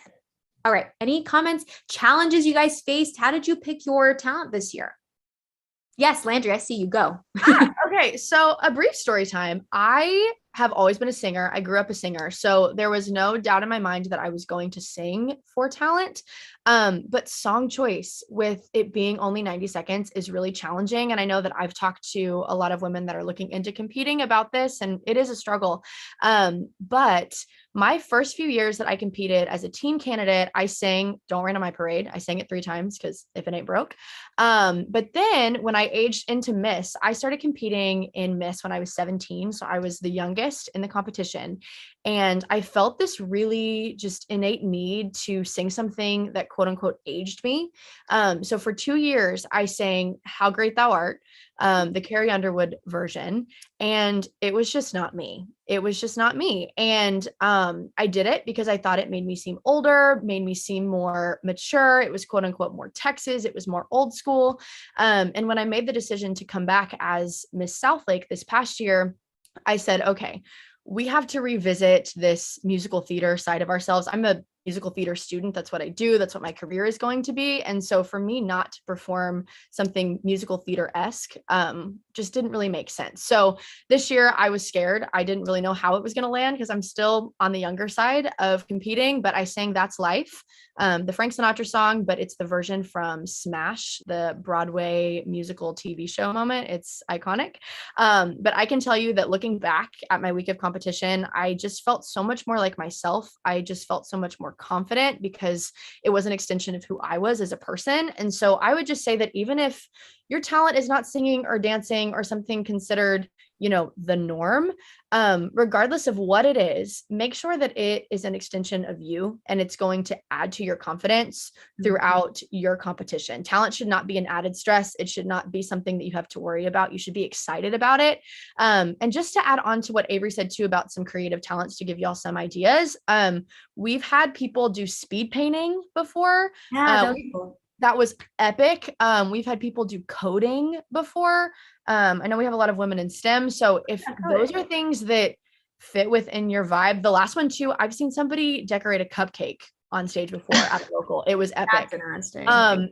Yes, it was. So I mean, if it fits into your brand and it makes you feel confident and it's an extension of who you are as a person, go for it. And if y'all have any questions, I am an open book with talent because it is kind of a struggle. Yeah. Any other comments about talent? I'm kind of, sorry. I'm like not doing well with interrupting. Continue. Mine's kind of flipped a lot like Avery's story or Landry's story, excuse me, where I grew up singing musical theater. And I also grew up around country music, but I love country music. And I sang in FFA actually and went to nationals with the song that I sang on stage. And I shared this earlier where Jan said something in what I think it was winter meeting. And it was, you need to have a talent that you can do backwards, forwards, upside down, asleep, sick. And I had originally had thoughts for another song. And I immediately went back to my hotel room and looked at my grandmother, my Mimi. And I said, I can't do that. Like, I'm going to do Stand By Your Man. And she was like, Stand By Your Man, like what, singing about a man at like a women's organization. And I was like, it's one that fits into my brand. I mean, my story of how I started getting back into competing is I left a very broken relationship and it affected my life. And I needed purpose and I needed community. And so I chose that song and I knew I could have fun with it. I knew it was something I could sing with my eyes closed in my PJs. And that gave me so much relief that week because I wasn't worried about, oh my gosh, I learned a new song 3 months ago. This was a song that I have been singing since I was 17. And when I get up there, I feel the same as I felt when I won state with it in high school at an FFA convention. So pick something that fits into your brand, but something that's going to give you a lot of relief during Miss Texas week and knowing that you can do it no matter what happens, because that week is stressful. It is tiring. Your body gets tired. My voice was so tired, but I knew that I could do it. And I felt like on finals night that I could just wail it because I had been trained. Love that. Allison, yes, we'll go keep it brief though, because I was going to say, don't be afraid to change your talent if you decide really early on, like right after your crown. That's what I did. I literally decided a week after that I wanted to do this one song. My life completely changed for me second semester of my freshman year. And I literally changed it the week of spring seminar. So don't be afraid. Talk to your local directors. If it's not where you are anymore in your life, they are really understanding and they will help you change it if that's what you feel is best for you. Love that. Yeah, absolutely. Sometimes when you're choosing talent, you got to lean towards the safe side, which is what Madison did, which is what I personally did this year. Sometimes with Landry, it's all about like taking it home, like reconnecting with who you are as a person. And then sometimes, like Allison said, it's a reflection of where you are in life at that moment. Next up, whoa, no, we're going backwards. Next up, we're doing onstage question, an impact pitch. So this is after your private interview and is an extension of the questions that you were asked in that interview. Depending on where you compete, you'll either come on stage, you'll give the 30-second pitch, then you'll be asked a question. At some locals, it will be reversed, where you'll go on stage, you'll be asked a question, then you'll be given an opportunity to give your pitch. Your pitch is 30 seconds about your social impact platform, which we'll talk about more in the paperwork section. But I will also let you know that when you construct your pitch, it does not have to be a regurgitation of the essay you wrote for your social impact platform. It can be, if you want it to, it can be statistics, it can be what is the issue and why is it important, or it can be, for example, what I did, I simply told a story. I had no statistics. I didn't even mention what the issue was. I simply shared a story of when I impacted one particular person and how that wrapped up into who I was as a brand and a story, and how that wrapped up and impacts the state of Texas at large. Unfortunately, we're going to not open this to title holders since we are going to have a presentation during the social impact paperwork section. So we're going to zoom past this real quick. And now we're going to get into the meat of things. We're going to truck through this because we're supposed to start our Q&A at 8:15 and it is 7:50. Paperwork, 5 things you need. You need 1, a resume, 2, a headshot, 3, fees, 4, an MAO agreement, and 5, your social platform essay. Think to yourself, all you need are 5 items, not, oh, I have so many, 5 things. All you need are 5 items, okay? Here's an example of a resume, 1 page, 12-point font, does not have to be your academic or professional resume. In fact, I don't recommend that you go in with your academic resume. My legal professional resume looks nothing like the one I submitted right here for the state of Texas competition. For me, my resume, I wanted it to be strategic. I wanted it to show a different side of who I was. Going into the interview room, I already had sort of my law degree working as a way to frame me as someone who was very, let's get down to work. She's a professional. She doesn't know how to have fun, and she is all like legal, very serious. So I opted to choose a photo that showed me in a very casual setting. I chose a casual color in the branding of Miss America. And more importantly, I did not try to fit everything that I have on my resume into this 1 page. In fact, I have left a lot of things I've done in my lifetime off of this 1 page because they're just not applicable to the job of Miss Texas, unfortunately. What I did was I asked myself, what are the specific unique skill sets can I bring to the table as Miss Texas that no one else can? And that's what I focused on in laying out my resume. The more space, the more white space, research shows, actually makes you look more legitimate because you're not trying to force yourself to come up with stuff to fill up the paper. If there's less stuff on there, there's less stuff the judges have to sift through and, like read and like question, is this necessary? Is this applicable to the job? Be so succinct in what you choose to include in your resume. You don't need to include everything. If you can condense it and have a lot more white space, the better. And choose a formatting in color or photo that reflects the type of brand or story you want to bring to the table as your local title holder or as the state title holder. Any 2 cents from the title holders, I'll open it up to you guys if you guys want to say anything. Yes, Courtney.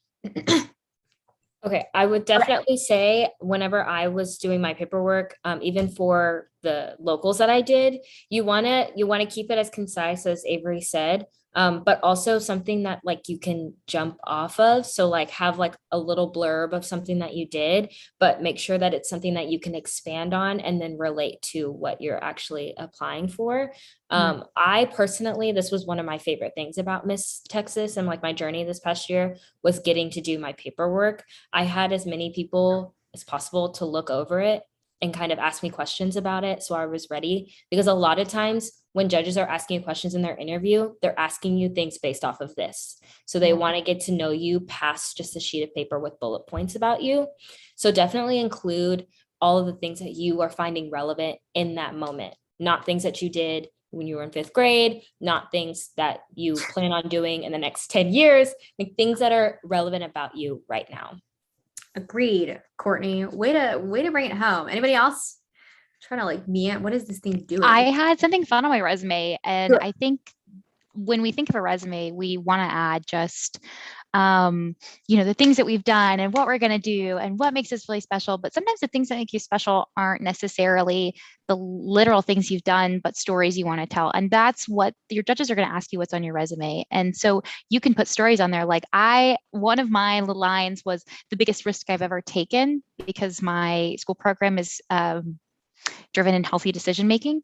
And I talked about moving to Dallas with no job, no house, literally like a month's worth of clothes in my car, and kind of was a hippie for a while. And they did ask about that in my Miss Texas interview. And I think that's something that it's not a job I've had or something I've done as Miss Southeast Texas, but it's something that makes me me and shows a part of myself that you're not going to get from the resume. And that's that I'm very strong, and that if I want it, I'm going to go get it and I'm going to do it. But you're not going to get that from seeing that I work a full-time job and that I do this and I do this. So I think make it as creative as you want to, and add things that you want them to ask you, that you want to talk about.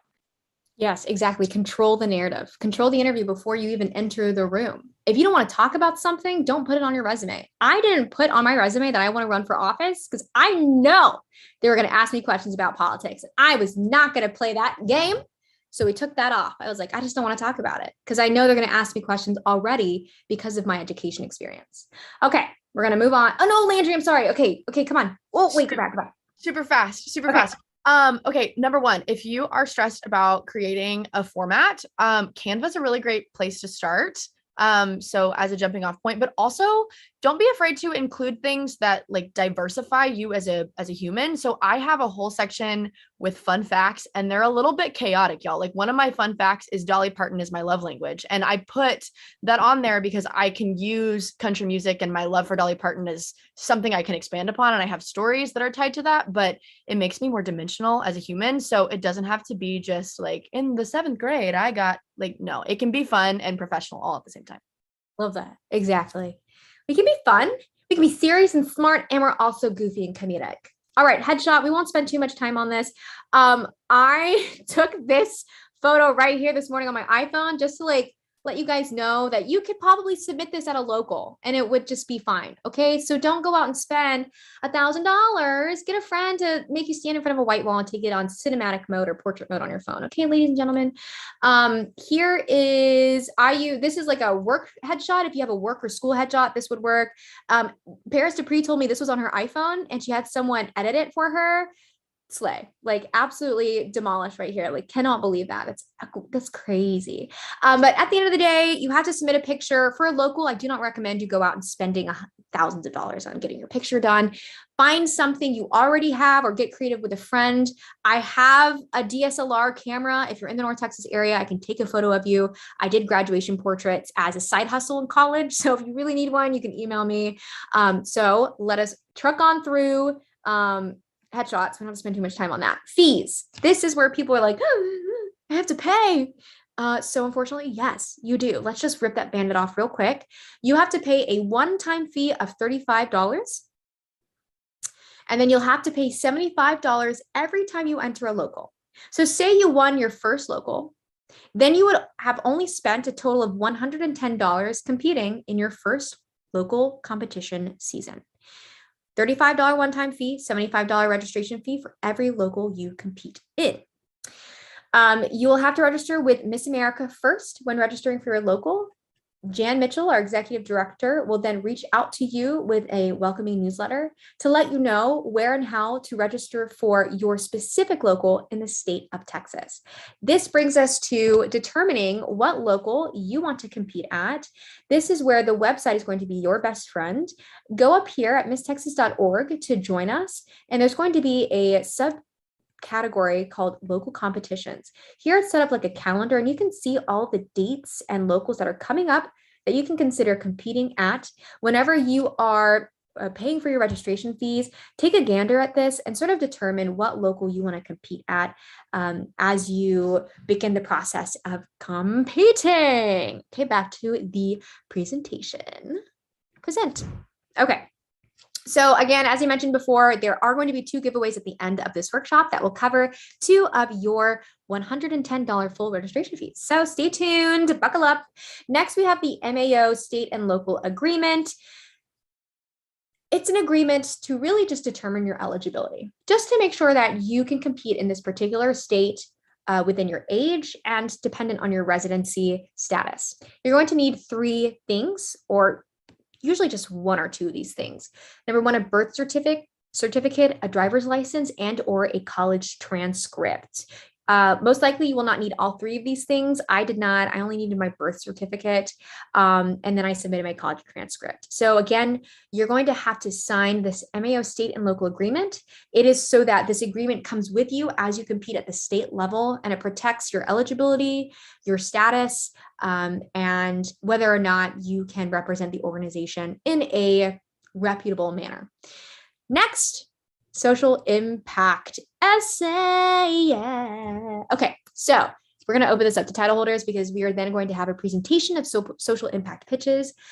Social impact platform is a fancy way of saying community service.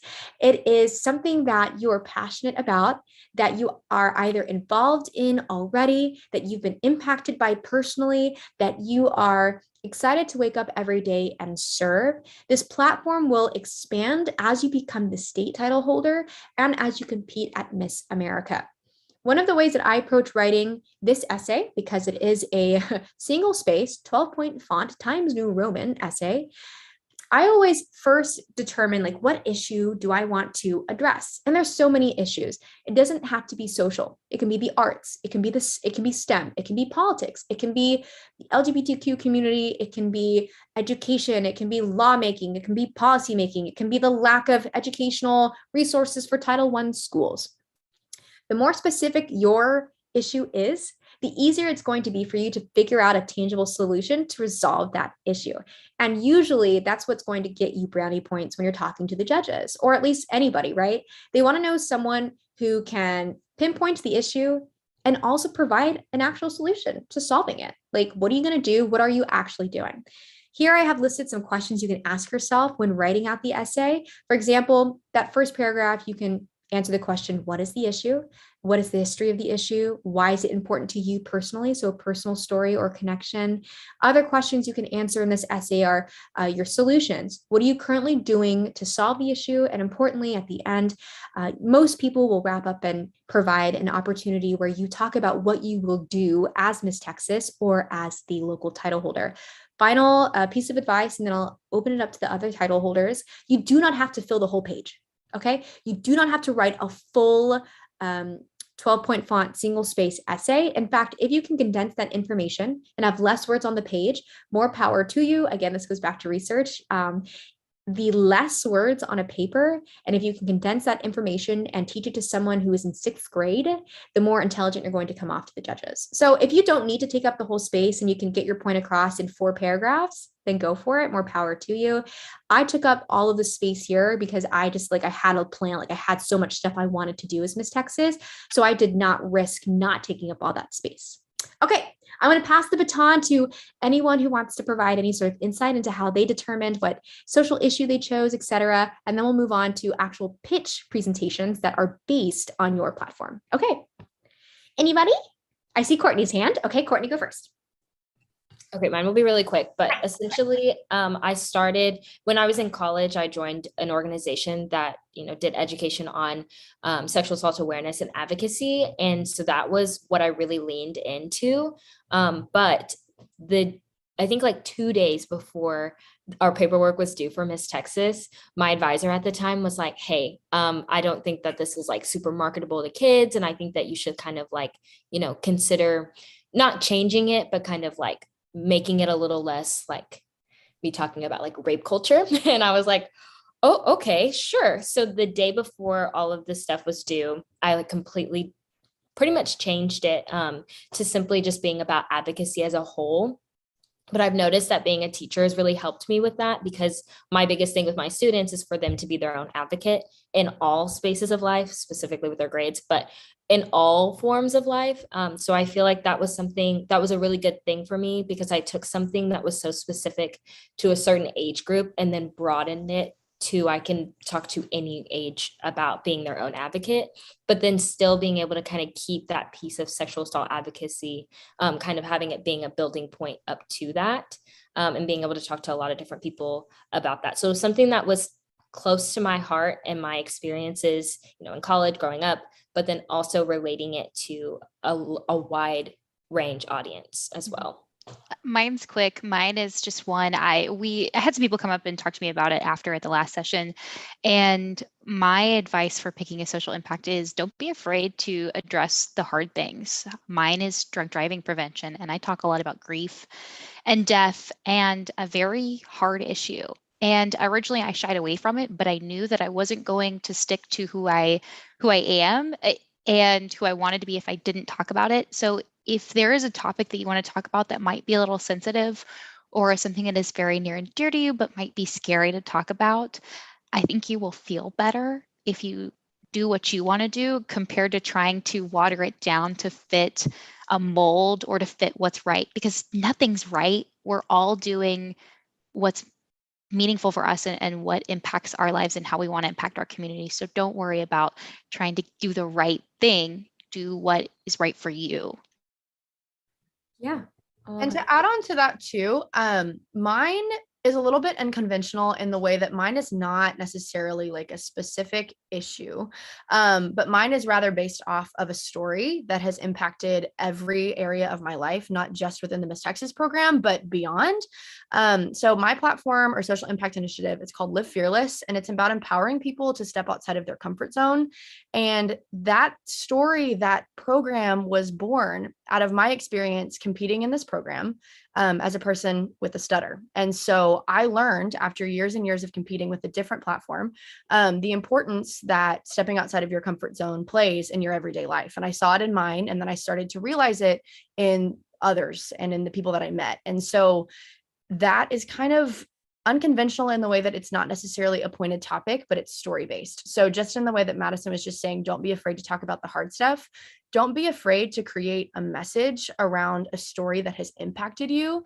Because I think the biggest thing with social impact is I think we sometimes think, oh my gosh, this is not something that's in the news. This is not something that people are going to find to be relevant because it's not talked about a ton. But that cannot be further from the truth. So do what makes you feel confident, do what you are passionate about. And if you have stories to share and you can find, areas in your life or in other people's lives where you can see a real need to either fix an issue or to share a passion or a program, that's what your social impact needs to be. So mine is story-based, and it has worked really, really well for me. Absolutely agree with everything, especially with what Landry said about storytelling. I wouldn't say a lot, but I'd say some people lean the way or go down the path of being statistic heavy in their platform and very like, here are the steps and the statistics and why it should matter, where you go story based. And I also did story based for the first like half of my entire platform. It was simply like, I grew up in a small town, and this is what shaped me. This is why I'm really passionate about representation. And this is the oppression and discrimination I experienced. And then it followed me at 5 all the way up until I turned 23. And it's like a story that represents who I am and how I've changed over the course of time. So you can have like a specific issue, or you can start with statistics, or it can be story-based telling. There's so many different approaches to writing a social impact essay. So if you have any questions, let us know. We are more than welcome to help provide a review and opportunity to edit. So, all right, we're going to go into presentations. First, we have Allison Grentelman. Do you want us to do like a little why kind of thing? Yeah. Okay. So we have 2 title holders who are going to present their social impact pitch. Each one is going to give us a little 60 seconds, no longer, explanation as to why they chose their particular social impact platform. All right, Allison. Okay. So this past February, I experienced a trauma, and it kind of inspired me in a way where I realized I wanted to help other people get over a trauma and even prevent themselves from experiencing trauma. And so I pretty much changed my platform kind of last minute to this. And it's something that I'm really passionate about, and I want to just help so many other people. So here's my little pitch. Have you ever woken up not remembering a second of what happened the night before? That was me the morning of February 5th after I realized I was drugged. Going into college, many students do not realize the dangers that are present and how you can properly avoid them so you're not a part of the 1 in 13, 1 in 5, or 1 in 2. That's why I want to educate our students on how they can be safe in college. So Texas, let's talk college safety. So that's my pitch. Kind of gives you an idea. Now we have Gabriella, who's going to give her a little explanation of why she chose her pitch and then her 30-second specific pitch thing. Okay. I live my social impact initiative on a day-to-day basis. I have dyslexia, and it is something that I did not want to talk about for years. I would not raise my hand in class. I would not use my accommodations that were readily available to me because I was afraid that if I used my voice, that people would judge me. But once I started using my voice and advocating for myself, I realized that it wasn't only making a difference in my life, but in the lives of so many around me. And I was able to educate people to get the testing and accommodations that they needed. And so that is why I share my story. And that's why dyslexia matters to me. So I'll do my little pitch now. Panic. That's what dyslexic kids feel when asked to read aloud. I remember. I am an advocate for the more than 220,000 undiagnosed and diagnosed dyslexic students in Texas schools. Through my social impact initiative, I present my musical designed to help dyslexic learners. Texas, join me in disabling the label. No child ever deserves to feel less than. That's why dyslexia matters. Amazing. Okay, so we have two wonderful examples of two very different issues and social platforms that you could potentially research and might align with your experiences in life. We went through the categories of competition, the paperwork. We have examples of pitches, and you've gotten to know us as title holders just a little bit. I am seeing 21 questions in the Dropbox, so let's just get started into our Q&A. I'm going to go ahead and stop sharing my screen so we can have a little bit more of an intimate conversation with each other. All right. Can everybody not see my screen anymore? Is that good? It's just us. Okay. Ooh. Okay, cool. So I'm going to be the moderator, and I might hop in here and there and answer some of the questions that are from the Dropbox.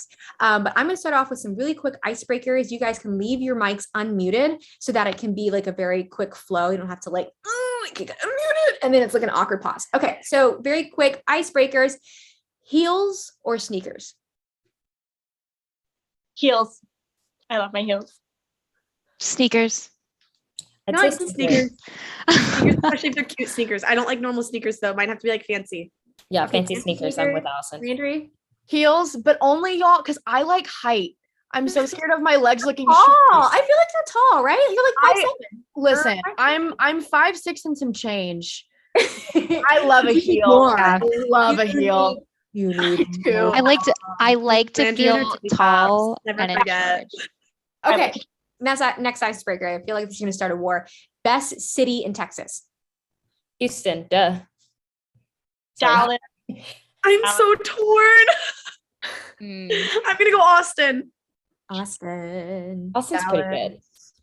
Dallas. College Station.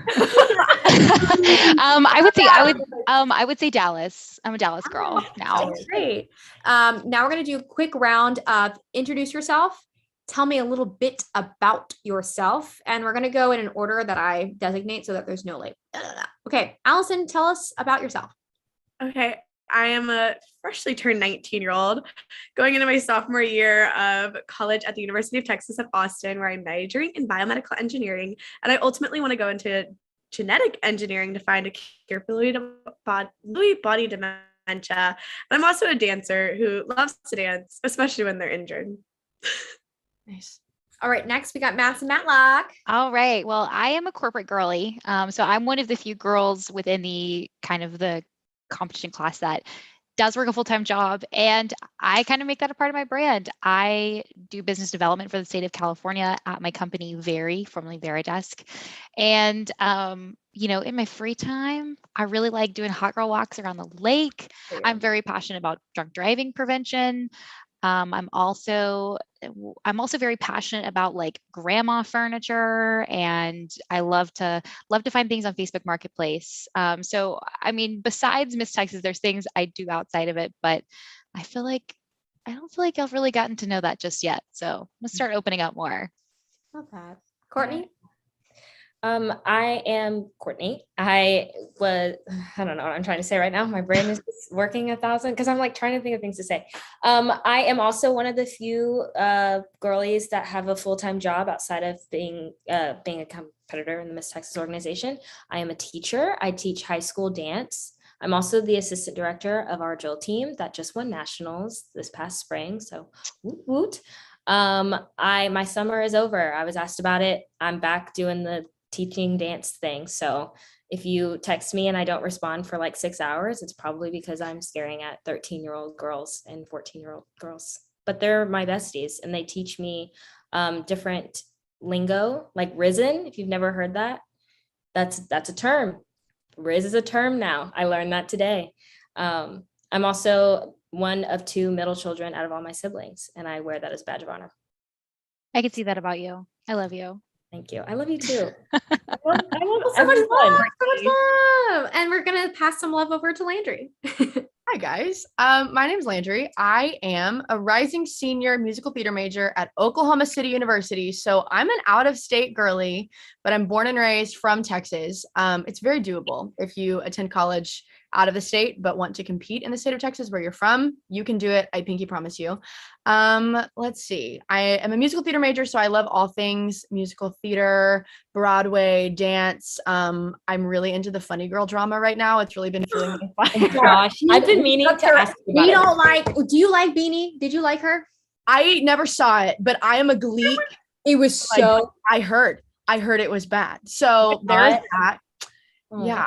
Yeah, there is that. I'm also an energy drink enthusiast. Everybody that has competed with me at Miss Texas knows I always have a Celsius or a C4 or a Bang or something in my hand at all times. They scare me.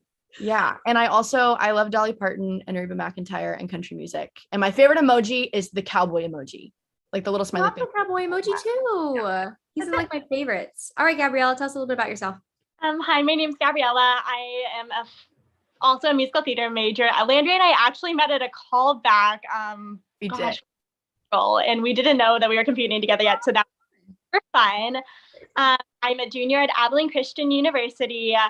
I also play the violin and flute, and I'm half Greek. If any of y'all have ever seen my Big Fat Greek Wedding, that is my family to a T. So all of that craziness. And something that I will say, Landry goes to school out of state. I actually was born and raised in Arkansas, but now I live in Abilene for college. So you can compete in a different state. I got to compete in Arkansas as a teen, and that was an amazing experience. And I love Texas so much as well. Besides school and musical theater being my life, I also run a nonprofit called My Dyslexia Matters, where I work to provide scholarships for children in underserved communities to receive testing and accommodations, and also bring in my musical that's part of my social impact initiative. Wonderful. Okay, so we know a little bit about everyone. We're not going to do like a form of speed answering to many of your questions that were dropped in the Q&A. I'm going to let the panelists know that not everyone needs to answer each question. In fact, I recommend like only 2 to 3, just so we can try to answer all of the questions that have been dropped below. The first question is, when is it too late to start competing? Is there a time? Never. Love that. Okay. Wow. Nip that one in the bud. Done. I would consider myself a late bloomer. I didn't start competing until I was 23. So really just go for it. Take the risk and don't convince yourself that it's too late to start, because it's not. Okay. Someone asked, how do you determine a social impact issue if you are passionate about many issues? Ooh. I'm gonna go Madison, Landry, Courtney. Sorry. So okay. I think it just depends on what you want. What do you want your impact to be when you're crowned Miss Texas? Like, what are the things you want to do as Miss Texas? Like, I competed as a teen for a brief little hot moment, and mine was food insecurity and literacy called Well Fed, Well Read, where I put age-appropriate books into food packages that went home to food insecure children in my community. And that's something that's still very near and dear to my heart. Food insecurity is very near and dear to my heart. I have a literal agriculture degree. Like, I'm a yeehaw girly, but I knew that the impact I wanted to have as Miss Texas was that I wanted to serve victims and provide resources to those affected by drunk driving, because I know that myself. So I think if there's multiple issues you're dealing with, think about the one that is most impactful. And when they put that crown on your head, where do you want to start? What is the work that you want to do? Landry? Ooh. Okay, so I had a really tough time with this one. I mentioned this before, but mine is story based, right? It's not something that is traditional, and it was really tough for me to ultimately decide to go the route that I did, a more broad route, empowering people to step outside of their comfort zone, because I am a person who stutters. When I was a teen, I competed with a platform about skin cancer because my mom had skin cancer.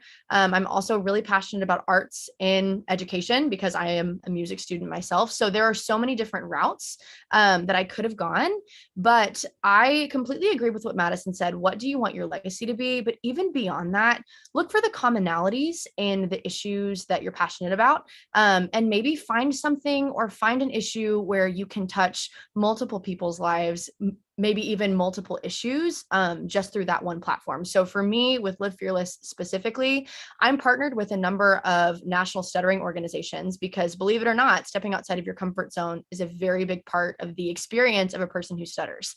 It's the same thing for musical theater, right? Stepping outside of your comfort zone is huge if you're going to get on stage and go perform. So, as Miss Texas, as a local title holder, I've had a lot of success speaking and teaching a program that applies to a lot of different areas. So if you're struggling to pick a topic, maybe look for some commonalities, and see if you can get creative with what you can come up with. Love that. What about you, Courtney? Any thoughts? I'm actually going to throw it over to Allison because I was just agreeing, but she looks like she actually had something. It's okay. But she looked like she actually had something. So I'm throwing it to you. And you're also on the right of me. So that's why I keep doing that. Okay. Just like really fast. I had a different platform as a teen, just like Landry mentioned. Mine was a charitable business, like nonprofit that I run myself. I still run it, even though it's not my platform anymore because I am that passionate about it. But I had an experience that happened to me and I felt like that story needed to be told and that I could help so many more people with that story. And so I changed it, but you can be passionate about more issues. It's piggybacking on what both Madison and Landry said. It's whatever you really want your legacy to be as Miss Texas, as the local title holder that you are. It doesn't even have to be Miss Texas. It could be if you want to be Miss Dallas or Miss South, whatever it is, that's the legacy you want to leave. Can I chime in on something about social impacts that I think I felt as somebody coming in new that might have been a little traditional or old school or not know what to expect? You're going to hear the words nonprofit. You're going to hear partnered with. You're going to hear, I do this. I do this.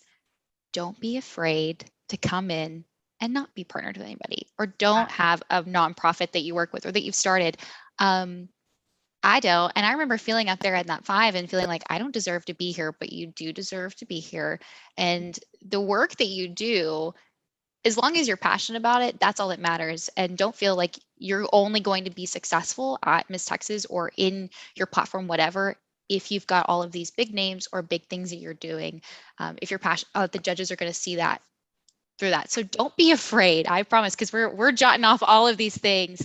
And I know that it can feel a little disheartening, but please don't let that deter you from creating something that you're very passionate about. Also, really quickly, so your platform or social impact, it will evolve. Like what it was when I started, and I know that all of these girls will agree with me, it has changed so much. Even though it's the same basic, the same foundation, it has really evolved. And also bring in stuff that you love. I know Landry is working on a musical with hers. I have a phonetic alphabet musical that I bring in, and that combines my advocacy work for dyslexia, my passion for that, and my passion for musical theater. Yeah. Amazing. Remember, I'm going to be sending out contact information for all these lovely ladies at the end of the workshop with a follow-up email. So if you have more questions, if one of these ladies has a platform that really speaks to you and feel like you connect with, you can always reach out to them too. The next question, was somebody about to say something? I heard please reach out to us. We want to help. Yes. Okay. So next question. Throughout this presentation, I've noticed a common theme of it being very important that you know who you are. How do you know who you are. How would you recommend someone workshop and figure out their personal values, goals, future career aspirations, and morph them into a succinct personal brand? Literally live life. Live life. So I'm kind of different too, and I didn't compete for a long time. And I took like an 8-year break and did FFA, was a cheerleader, joined a sorority, had a friend get killed, and took a terrible job, moved to a different state. Living a lot of life really helps you. So don't think that the things the things you're going to do and your impact and this is going to make you who you are. Like literally your life experiences. And I think that's the way to look at it is don't look at it too hard. And I think what helped me be secure in myself is that it's just that confidence of like, I've been thrown a lot and I've been through it. But just that strength and just carrying that with me. So, I think just take the experiences that you have and make them your brand, make them who you are. It doesn't have to be anything in particular. And I would also say too, in addition to just living life, one of the best pieces of advice I've ever been given by my slay of a voice teacher is honor the person that you are right now and the work in progress that you're becoming all at the same time. You probably heard all of us talk about like, we started with one thing and then we ended up transitioning to another platform or another talent or whatever it is. We are all living, breathing human beings, and you're not supposed to be the same person for your entire life. And that's what I love so much about this program is the age range that we can compete in.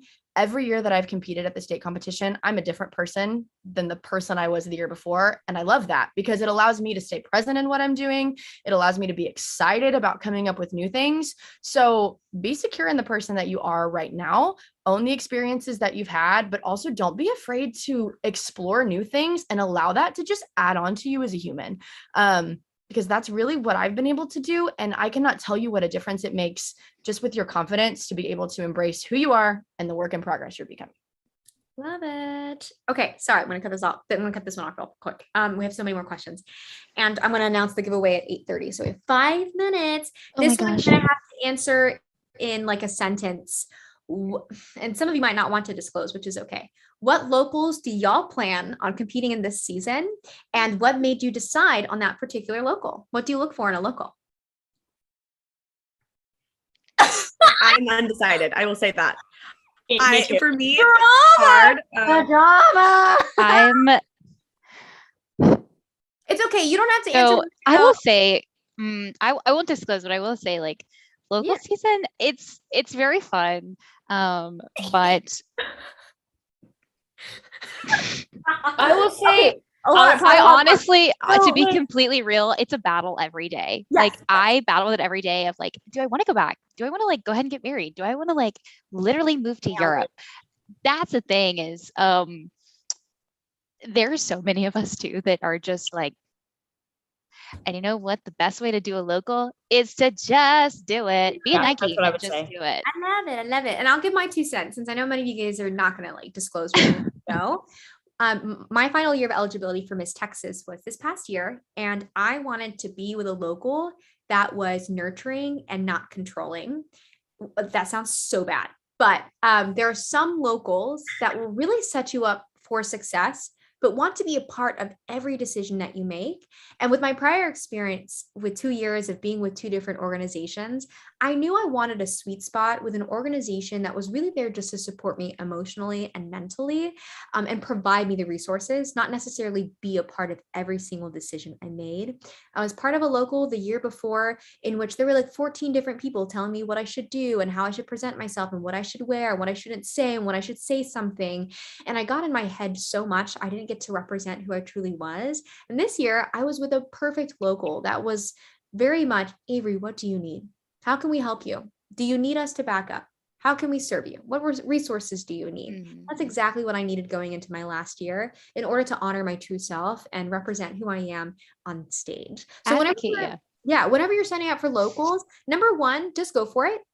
don't think too much about strategically, where am I going to go? What am I going to do? Sign up for like one in the month of August. Get it out of the way, experience if you want to commit to competing and, figure out if this is truly something you want to do. Number 2, date your directors. I took so many directors out on brunches and coffees. I didn't do it. They did. Like, I emailed them and was like, let's go get coffee. And they would offer like either a 30-minute virtual Zoom coffee, or we would go out and we would meet, where you ask them, what do you expect of your title holder? What sponsorships can you provide me? What resources do you have? What does your scholarship package look like? Is it a closed or open competition? Just all kinds of stuff.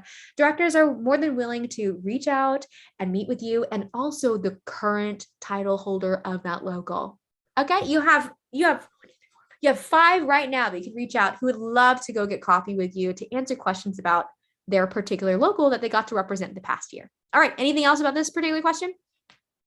No? Okay. My local isn't actually a local anymore, but it's with the directors for the Keller local, just so y'all know, because Roanoke was an added title last year, but it's technically Keller, just so y'all know.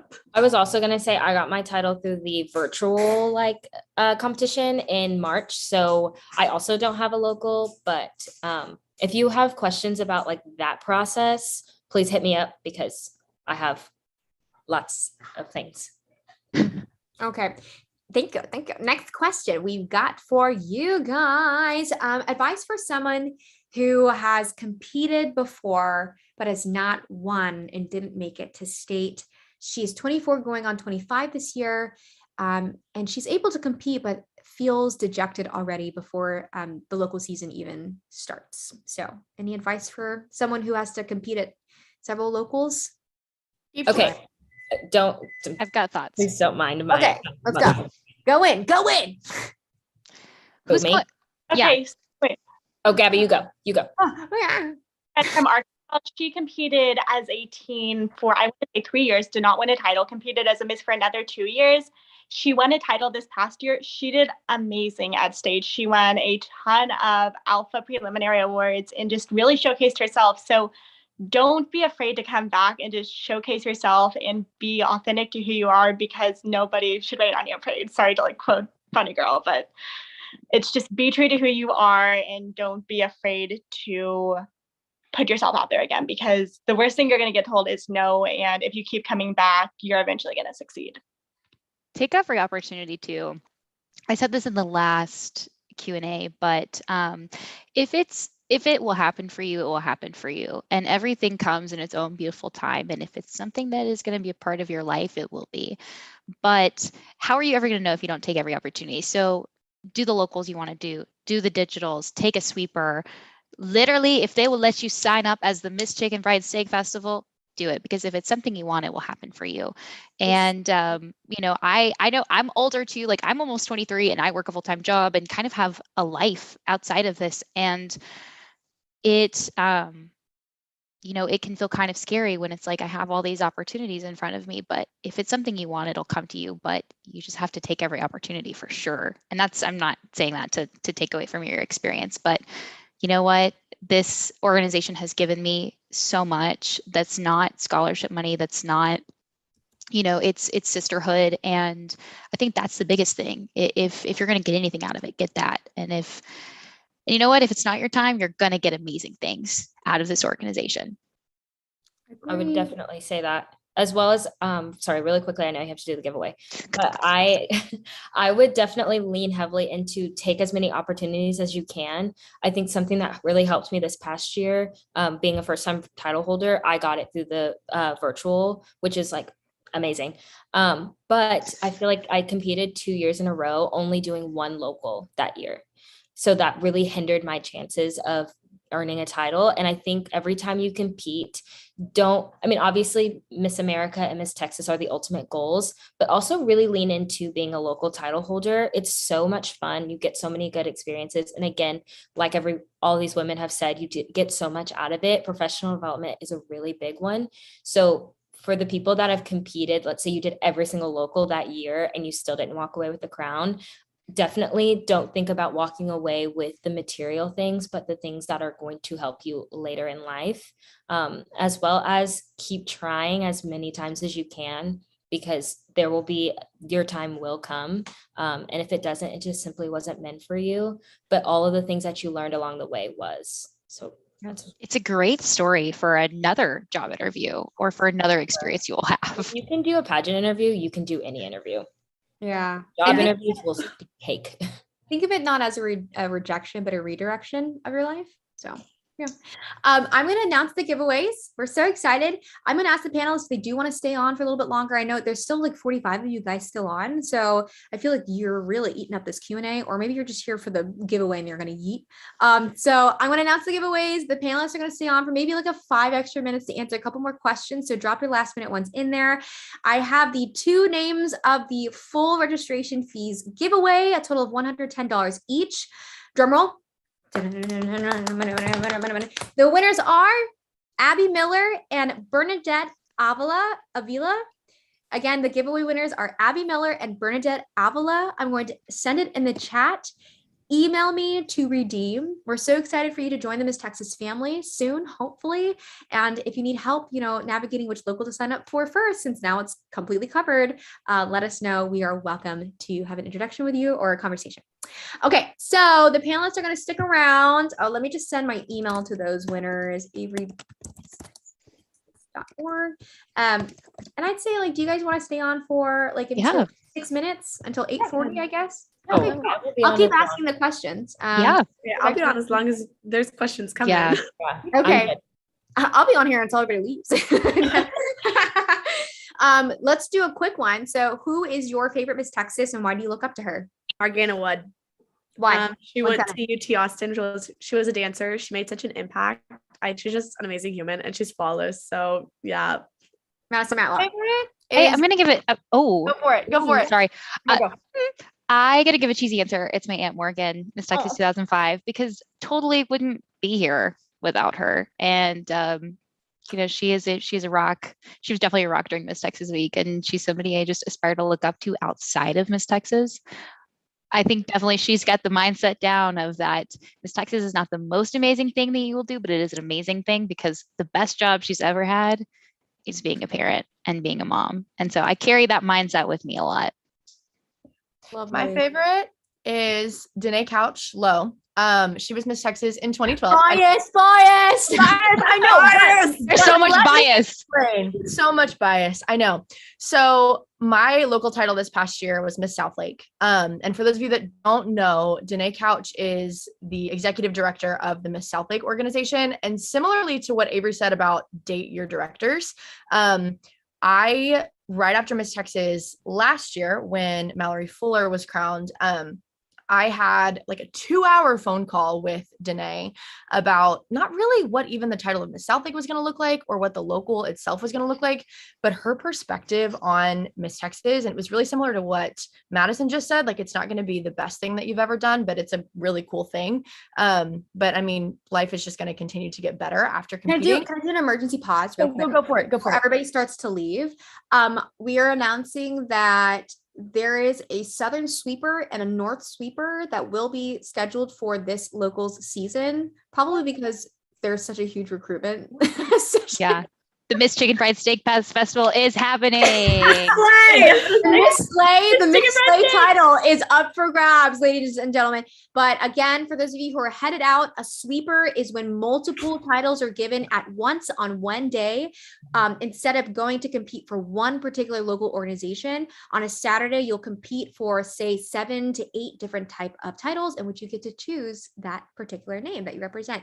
They will happen usually at the end of the local season. So the spring of next April, somewhere around that time, there will be one in the north area of Texas and one in the south.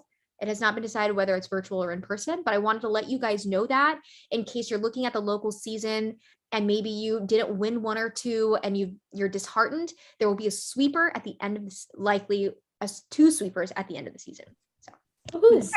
Sorry, Landry. Okay, so it's okay. I was just talking about Danae. She was Miss Texas in 2012. She directs Miss Southlake, and she just is a genius because her life just is amazing. She's a lawyer, but she just has such a passion for this program, and she is, to me, just the epitome of what every Miss Texas should be. Like, she took this and she used it to better her career, and she also impacted a lot of people along the way. So shout out Danae Couch.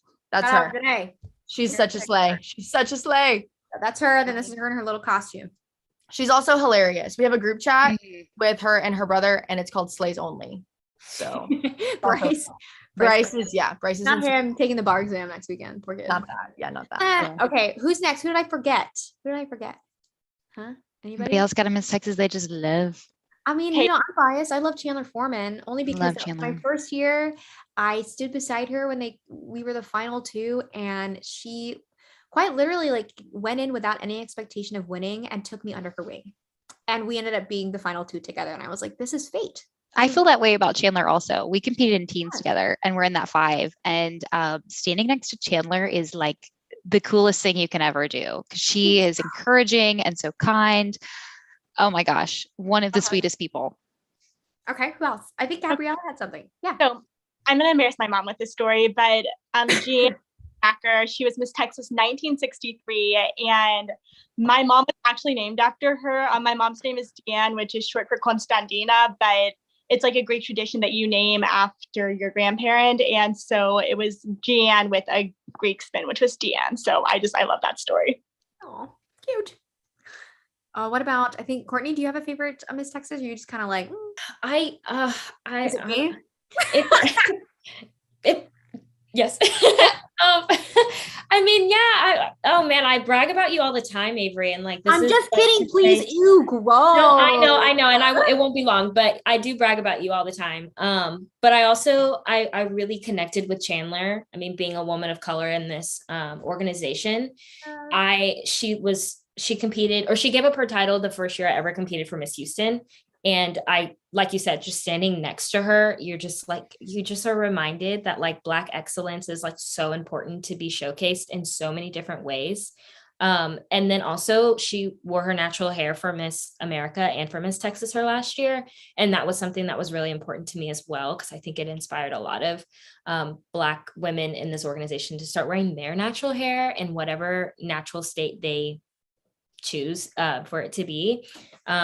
And hair is a big thing for me. So I loved that so much. I will also say Caroline Carruthers, because she was the first Miss Texas that I ever like actually watched compete and then watched their year throughout. And I also did a couple of mocks with her this past year, and she's literally amazing. Amazing. Okay, so we're still getting more questions in here. Wow. So someone said, wait, at different local, can you do the same talent and social impact? Can you do the same talent and social impact at different locals?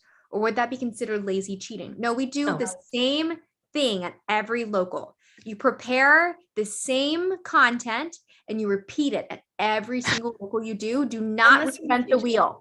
Do not make your life harder. You can change it if there's things that if something went awry. Yeah, it's like you're like, ew, I could have done better. Or like that talent was not in my vocal range. We're gonna take it down a notch. You can do slay though. If she slays, even take it up a notch. I did the same thing at my local that I did at state. So if it works for you, it works for you. Yeah. Has there been a footwear choice you've regretted wearing? Yes. Okay. My shoes broke at Miss Texas, and I regret wearing those shoes. No, it was just such a weird thing, but I was going to say this during red carpet. Your shoes also really matter whenever like you're competing for red carpet. And then just in general, you really need to practice walking in whatever shoes you want to wear. If you know you're a kitten heel girly, wear the kitten heel. There's no shame in that. I could not walk in the shoes that Landry wears, figuratively and real life. My shoes are so tall, y'all. I don't recommend. Whatever. Not bad. What are you talking about? Okay, listen, I am a tippy top girl, but let me tell y'all, this is my secret. I spray lidocaine on my feet if I have to wear really tall. No, hear me out. If I have to wear really tall heels for a long period of time, so I don't recommend it. But if you're gonna be weird like me, didn't you fall down the stairs when you sprayed lidocaine on your feet? I have done that before, but I'm just saying. I hate this. I think this is a big point to advocate for yourself. If somebody is trying to put you in shoes that are uncomfortable, tell them. say, hey, this is not working for me. And two, if you are in a spot in a local and you get a title and you want something, don't be afraid to reach out to and say like, hey, I really need help with finding a hairdresser in this area, or I would love to have this kind of sponsor. If they can provide it, they will look for that for you. But do not be afraid to advocate for yourself and say like, this isn't me. If they're trying to put you in a dress that just makes you look real sad, do what makes you happy and advocate for yourself, because at the end you'll feel so relaxed and just be able to put yourself out there. I think that was after Miss Texas, my family was so stressed and I was like laying in the hotel bedroom and I was like, this was so awesome. But it's because I did things that were true to myself and felt relaxed that whole week because I wasn't worried about this doesn't feel good on me, or these shoes hurt, or why did they make me do my hair like this? Yeah, I was going to say that's a really big one too. Because when I first started competing this year and I got my a local director was like really, really hard on trying to, and this isn't to say that local directors don't know what they're talking about, but like she felt like a certain hairstyle was the best thing for me. And I was like, no, I don't want to do that. And the biggest thing I thought of, I was like, I am going to have my hair like this. Like if you have to dye, if someone tells you to dye your hair, like Madison Matlock, you're blonde.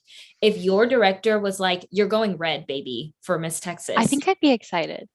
Okay. But still, it's like you'd have to be a redhead up until Miss Texas and then potentially after. So it's like, you got to remember that make decisions that are going to be good for you in the long run and just not for that specific competition. And I feel like that was what was really big for me. I was like, I don't want to do my hair like this because I have to go to work with my hair like this. And I don't like that. And it doesn't make me it just hurt my confidence. So I advocated for myself. Yeah. Take our advice with a grain of salt. I will say, like, you can advocate for yourself, but in a very sweet way, because there are directors who do know what they're doing and they really do want to help you. And so it's important to, when you are advocating for yourself, to just come at it from a very loving way of that you love their help. Oh my gosh, where would you be without it? But this is something that I want to do that is true to my experience. And this is what I want to walk on stage in. And this is how I want to present myself. They will understand that. But you just have to come at it from like a very sweet way, because these people are dedicating their time, their money, their energy, their weekends for you. All the people in the Miss Texas organization are volunteers and they are literally here for you. Yeah, I will say, back on the shoe thing, I don't know if there's any other answers on this though, but for me at Miss Texas, I wish I would have packed dance socks. Just personally for me as a dancer, I did not like the shoes I packed for that stage. Like being in dance pause was kind of a struggle, and you never know what the stage will be like. So if you are a dancer, bring a couple pairs of different types of shoes. Bring pause, bring jazz shoes, bring socks. Have options, because you don't know what to expect. Yeah, I'm echoing that as well. We lucked out because it was like a certain type of Marley that we danced on. So it was. I still would have preferred socks if I brought them. Yeah, that's just me though. Like every dancer has their own preference, and so bring those options. Don't be afraid to switch your shoes last minute if it's better for the stage. For sure. Bring many shoes. Last question, just to round out everything. We're still at 55 people on. Hi guys. An interesting choice to spend your evening with us, even after the giveaway. So our last question is, how did you handle both competing at locals and a full-time job / full-time student schedule? I feel like Madison, would you like to go first? Because I could go too, but also like I want to give you guys an opportunity to speak. Yeah. Go ahead. The best way to handle that is boundaries. Set boundaries. I was telling this to somebody in the last Q&A. They were asking, because they work a full-time job, and they were asking like, how did you do it? And I was like, when I'm at work, I'm at work. When I'm preparing for Miss Texas, I'm preparing for Miss Texas, and I'm able to do that, give that energy. And I think that really helps, because there was a time where I was trying to do my Best of Texas application at work, and my boss was like, seriously? And I was like, I'm sorry, I have a lot going on. But two, that opens up my second part is, talk to your employers, talk to your teachers, talk to your friends, talk to your family. When I started talking to my boss, it opened up conversations with the CEO. And I was able to meet with him and tell him what I was doing and say like, hey, if I win Miss Texas, I will not be here for a year. Sorry. And by telling him the things that I was doing in the community as Miss Southeast Texas, it opened up an interest for him to support the organization. And he ended up offering me a scholarship, as well as helping me through the process and connecting me with people who were going to help prepare me. So don't be afraid to tell people or to talk about it, because I know I was very scared to talk about it at work and feel like that was the only thing that I did. So set those boundaries. And sometimes it will be hard. It was very hard telling my friends, like, no, I'm sorry, I can't go out with you guys. I've got to practice my song in the mirror a few times, or I've got mock interview prep. The people who really care will understand that. And I think through this experience, you will learn a lot about the people in your life who really care about what you do, and it matters to them. Yeah, I had a similar experience. So I competed the majority of my time for Miss Texas while in law school, and law school has a lot of rigorous expectations when it comes to academics. I was also interning in-house at a nonprofit. I was working summers at legal clinics. And so I was very much running thin. I had no time. What I did was, number one, I was also kind of embarrassed when I was telling people about, like, I compete in pageant, I can be Miss Texas, because I was surrounded by very professional, serious, intimidating people who were going to become hotshot attorneys. But at one point, I told myself, who cares? Who cares what people think if you compete in pageants, if you love Miss Texas, if you love the people, if you love the organization and the benefits? So I emphasize that whenever I explain to, say, my dean or my professors, hey, I'm actually like not going to be in class on Friday because I'm going down to Lufkin or Hunt County and I have to spend a day there competing for a scholarship competition. They always end up being very understanding. I was taking summer classes for family law, and at Miss Texas, you have to take off like 7 to 8 days in the summer. I emailed my professor and I said, I'm not going to be in class for a week. You can either fail me or you can let me take my final early. And she said, oh my gosh, what's the live stream link? And I was like, yeah, as you should, as you should. So number one, don't be embarrassed to speak about it and communicate. Number two, it's okay for your priorities to change in life. When I was in law school, I thought I wanted to be a lawyer. Now I don't want to be a lawyer. Okay, that's okay to go through life and be 25 and have absolutely no idea what I want to do. Same thing goes with competing for Miss Texas and the job and the locals you compete for, and your passions changing as you grow. So when you're 23, explaining to people, now I'm really excited about the Miss Texas competition. Own it, commit to it, be loyal to it, appreciate it, be honest, be open to yourself. If that's what you want to do, that's what I wanted to do and not what anybody else wanted. So you just got to commit, be loyal to what you truly want and see for your life. And I did see a question in the box because I was looking and I was wondering what I was going to get asked. Go. About one that was asked about how much time that we dedicate. And I think we can kind of answer this one with working a full-time job. Like my whole days were planned out for 8 hours because I was at work. So there would be nights, yes, where my nights would be long, but it's okay if there's a day where you don't do anything, if it makes you feel sane. Like if there's a Saturday where you don't even look at your paperwork, where you don't put your shoes on, you don't practice your talent, that's okay. Balancing the time and the preparation is very different for everybody, but know that you don't have to absolutely run yourself ragged preparing. I know that there were days where my family would be like, have you practiced your song? And I'd be like, yes.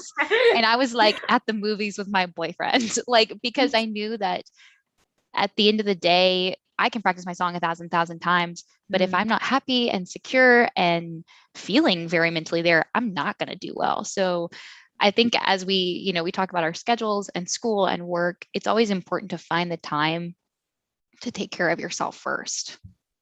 I love that. I would also say from like a college student standpoint, I was in Austin. My title is a tiny town in North Texas. And I just communicated with my directors, hey, school comes first. I'm in a very hard major where I am studying pretty much every single day. And that mock interviews are not a priority for me right now. School is my priority. Doing appearances aren't necessarily a priority. Do I want to do them? Absolutely. Anytime I'm in Dallas, please schedule me, but also understand that I am a student first. Pageants are just one aspect of my life. And so like having that conversation with your local director is crucial to be able to be successful in this organization and with your title. And Oh, yeah, both of you can go. Both of you can go. I mean, we still have this until 9 o'clock technically. There's so many We thoughts. still have 55 people here, 20 on YouTube, 40 here. So the people want to hear us speak. So I mentioned this earlier, but I go to college out of state. It's about 3 hours from where my title was this year and where I've had other titles.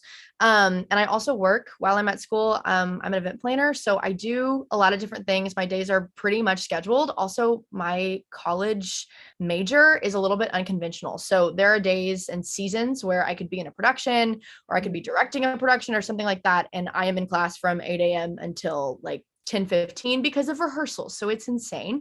But in addition to communicating and not being afraid to take time off, let your life be preparation for Miss Texas or for a local. I have really found that in seasons where I don't feel like I can be, at home doing a lot of appearances or going out and practicing my talent or practicing walking or something like that, the state competition is only 1 year or 1 week out of every year.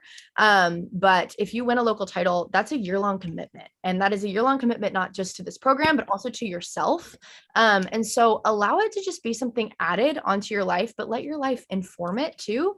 And be intentional about how you spend your time. So maybe at the beginning of your week, say, okay, these are the things that I want to get done in regards to Miss Texas, and have that be your checklist. And that's what you do. Don't feel the need to do anymore, but check off those things. It's just an added thing. And also it's a scholarship organization. So if you're in school, if you've been in school, you have student loans. If you prepare, it could potentially pay off a lot of that debt as well. So because it's also a scholarship organization, don't be afraid to put school first. So I would just say it's really important to be intentional, but also allow your life and what your life is teaching you and your experiences to be preparation for competition. Yeah. So I will say, since I am ACU's title holder, I have had flexibility within my schedule for just being allowed to go and do certain appearances or being able to be at a certain event in the community. And that's been something that's been really awesome, but it's really big on communication for me, like Landry said. And like, sometimes we're in rehearsals till 10 o'clock at night. And for example, I was supposed to sing the national anthem at one of the baseball games, but I couldn't because I had a final there. And so I talked with the head of my program about it and just setting up the boundaries to find the balance between, while it's so important to be an advocate and make a difference in your community, you also have to find that time for school, for work, and for yourself. That was really big for me in preparing for Miss Texas, was also having me time doing things that I love, like going on runs with my dog or just, FaceTiming with my friends, and just finding time to also focus on yourself to find the balance, because you don't want to lose who you are in the true authentic version of yourself in the process. Lovely. Yeah. I would also say that being someone who works full-time as well, it could be really fun too, to do outside of your job, something that you have. So the reason why I started doing pageants again this past year was because one of my good friends was a Houston Texans cheerleader, on top of being a dance teacher, on top of being like all these other things. And I was like, I need something else other than work, because I'm the type of person that will put 110% into everything that I do. So work would have become my life had I not compete for Miss Texas last year or for a local. But with that being said, there were a lot of things that came up that were hard with my job in particular, because my job involves an extracurricular activity that I have to be there later than most teachers. So there would be times where, I get only 2 days off a week, Saturday, Sunday, but guess who's competing in a local on Sunday and preparing for Saturday? You kind of have to really use a planner and use a calendar and make sure that you're keeping on top of those dates and times and where you need to be, what you want to do, but do it for yourself. So if you're doing it because you feel like you have to, or because, you have this expectation to do it because of all these other people that you've competed with in the past wanted you to again, or maybe you had a family member that used to do pageants, so you want to do it for them, like make sure you're doing it for yourself, because you're putting all of this time and effort. You want to make sure it's something you can walk away from and be glad that you did it and not regret doing it. So I think that's a big thing as well, regardless if you're a student or a full-time person. Our executive director, Janice Lee, I think she's here in the audience. She often says, or has said for like the past 3 years I've personally competed, that the organization and the judges and even the audience, they're not looking for someone who puts pageants first. They're looking for someone who lives life first. And I can attest to you that that's so true, especially in my circumstance preparing for Miss Texas.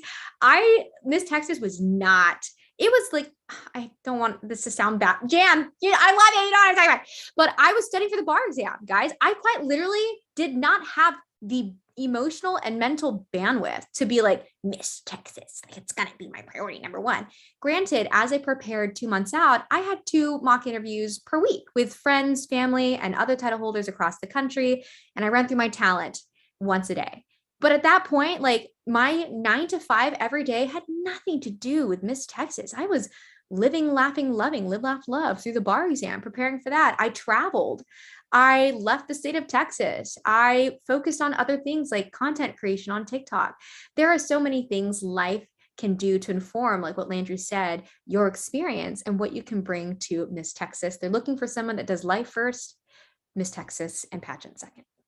Any other things you guys want to leave with our audience today? I think that's it. We can round it out. That's it, ladies. Thank you so much for volunteering. I really appreciate it. If you guys want to post about it, I was looking at the statistics. We had 71 total people log in from YouTube. We live streamed on YouTube and here on Zoom. So that's where I got my number. We did 71. That's pretty cool. We also I have to raffle a new winner. I hope she didn't leave yet. But I'll probably follow up with her on email. One of the girls that won the giveaway is not competing in Texas. So we have to do an exchange, a little swap-a-room. So we'll figure that out. Okay. Thanks everybody for joining. Me and the executive director of Texas is going to send out a follow-up email with additional information. And I'll also send out information with the contacts for all of these awesome current title holders who are hoping that you are the next person they crown at their local. So, okay, bye ladies. It was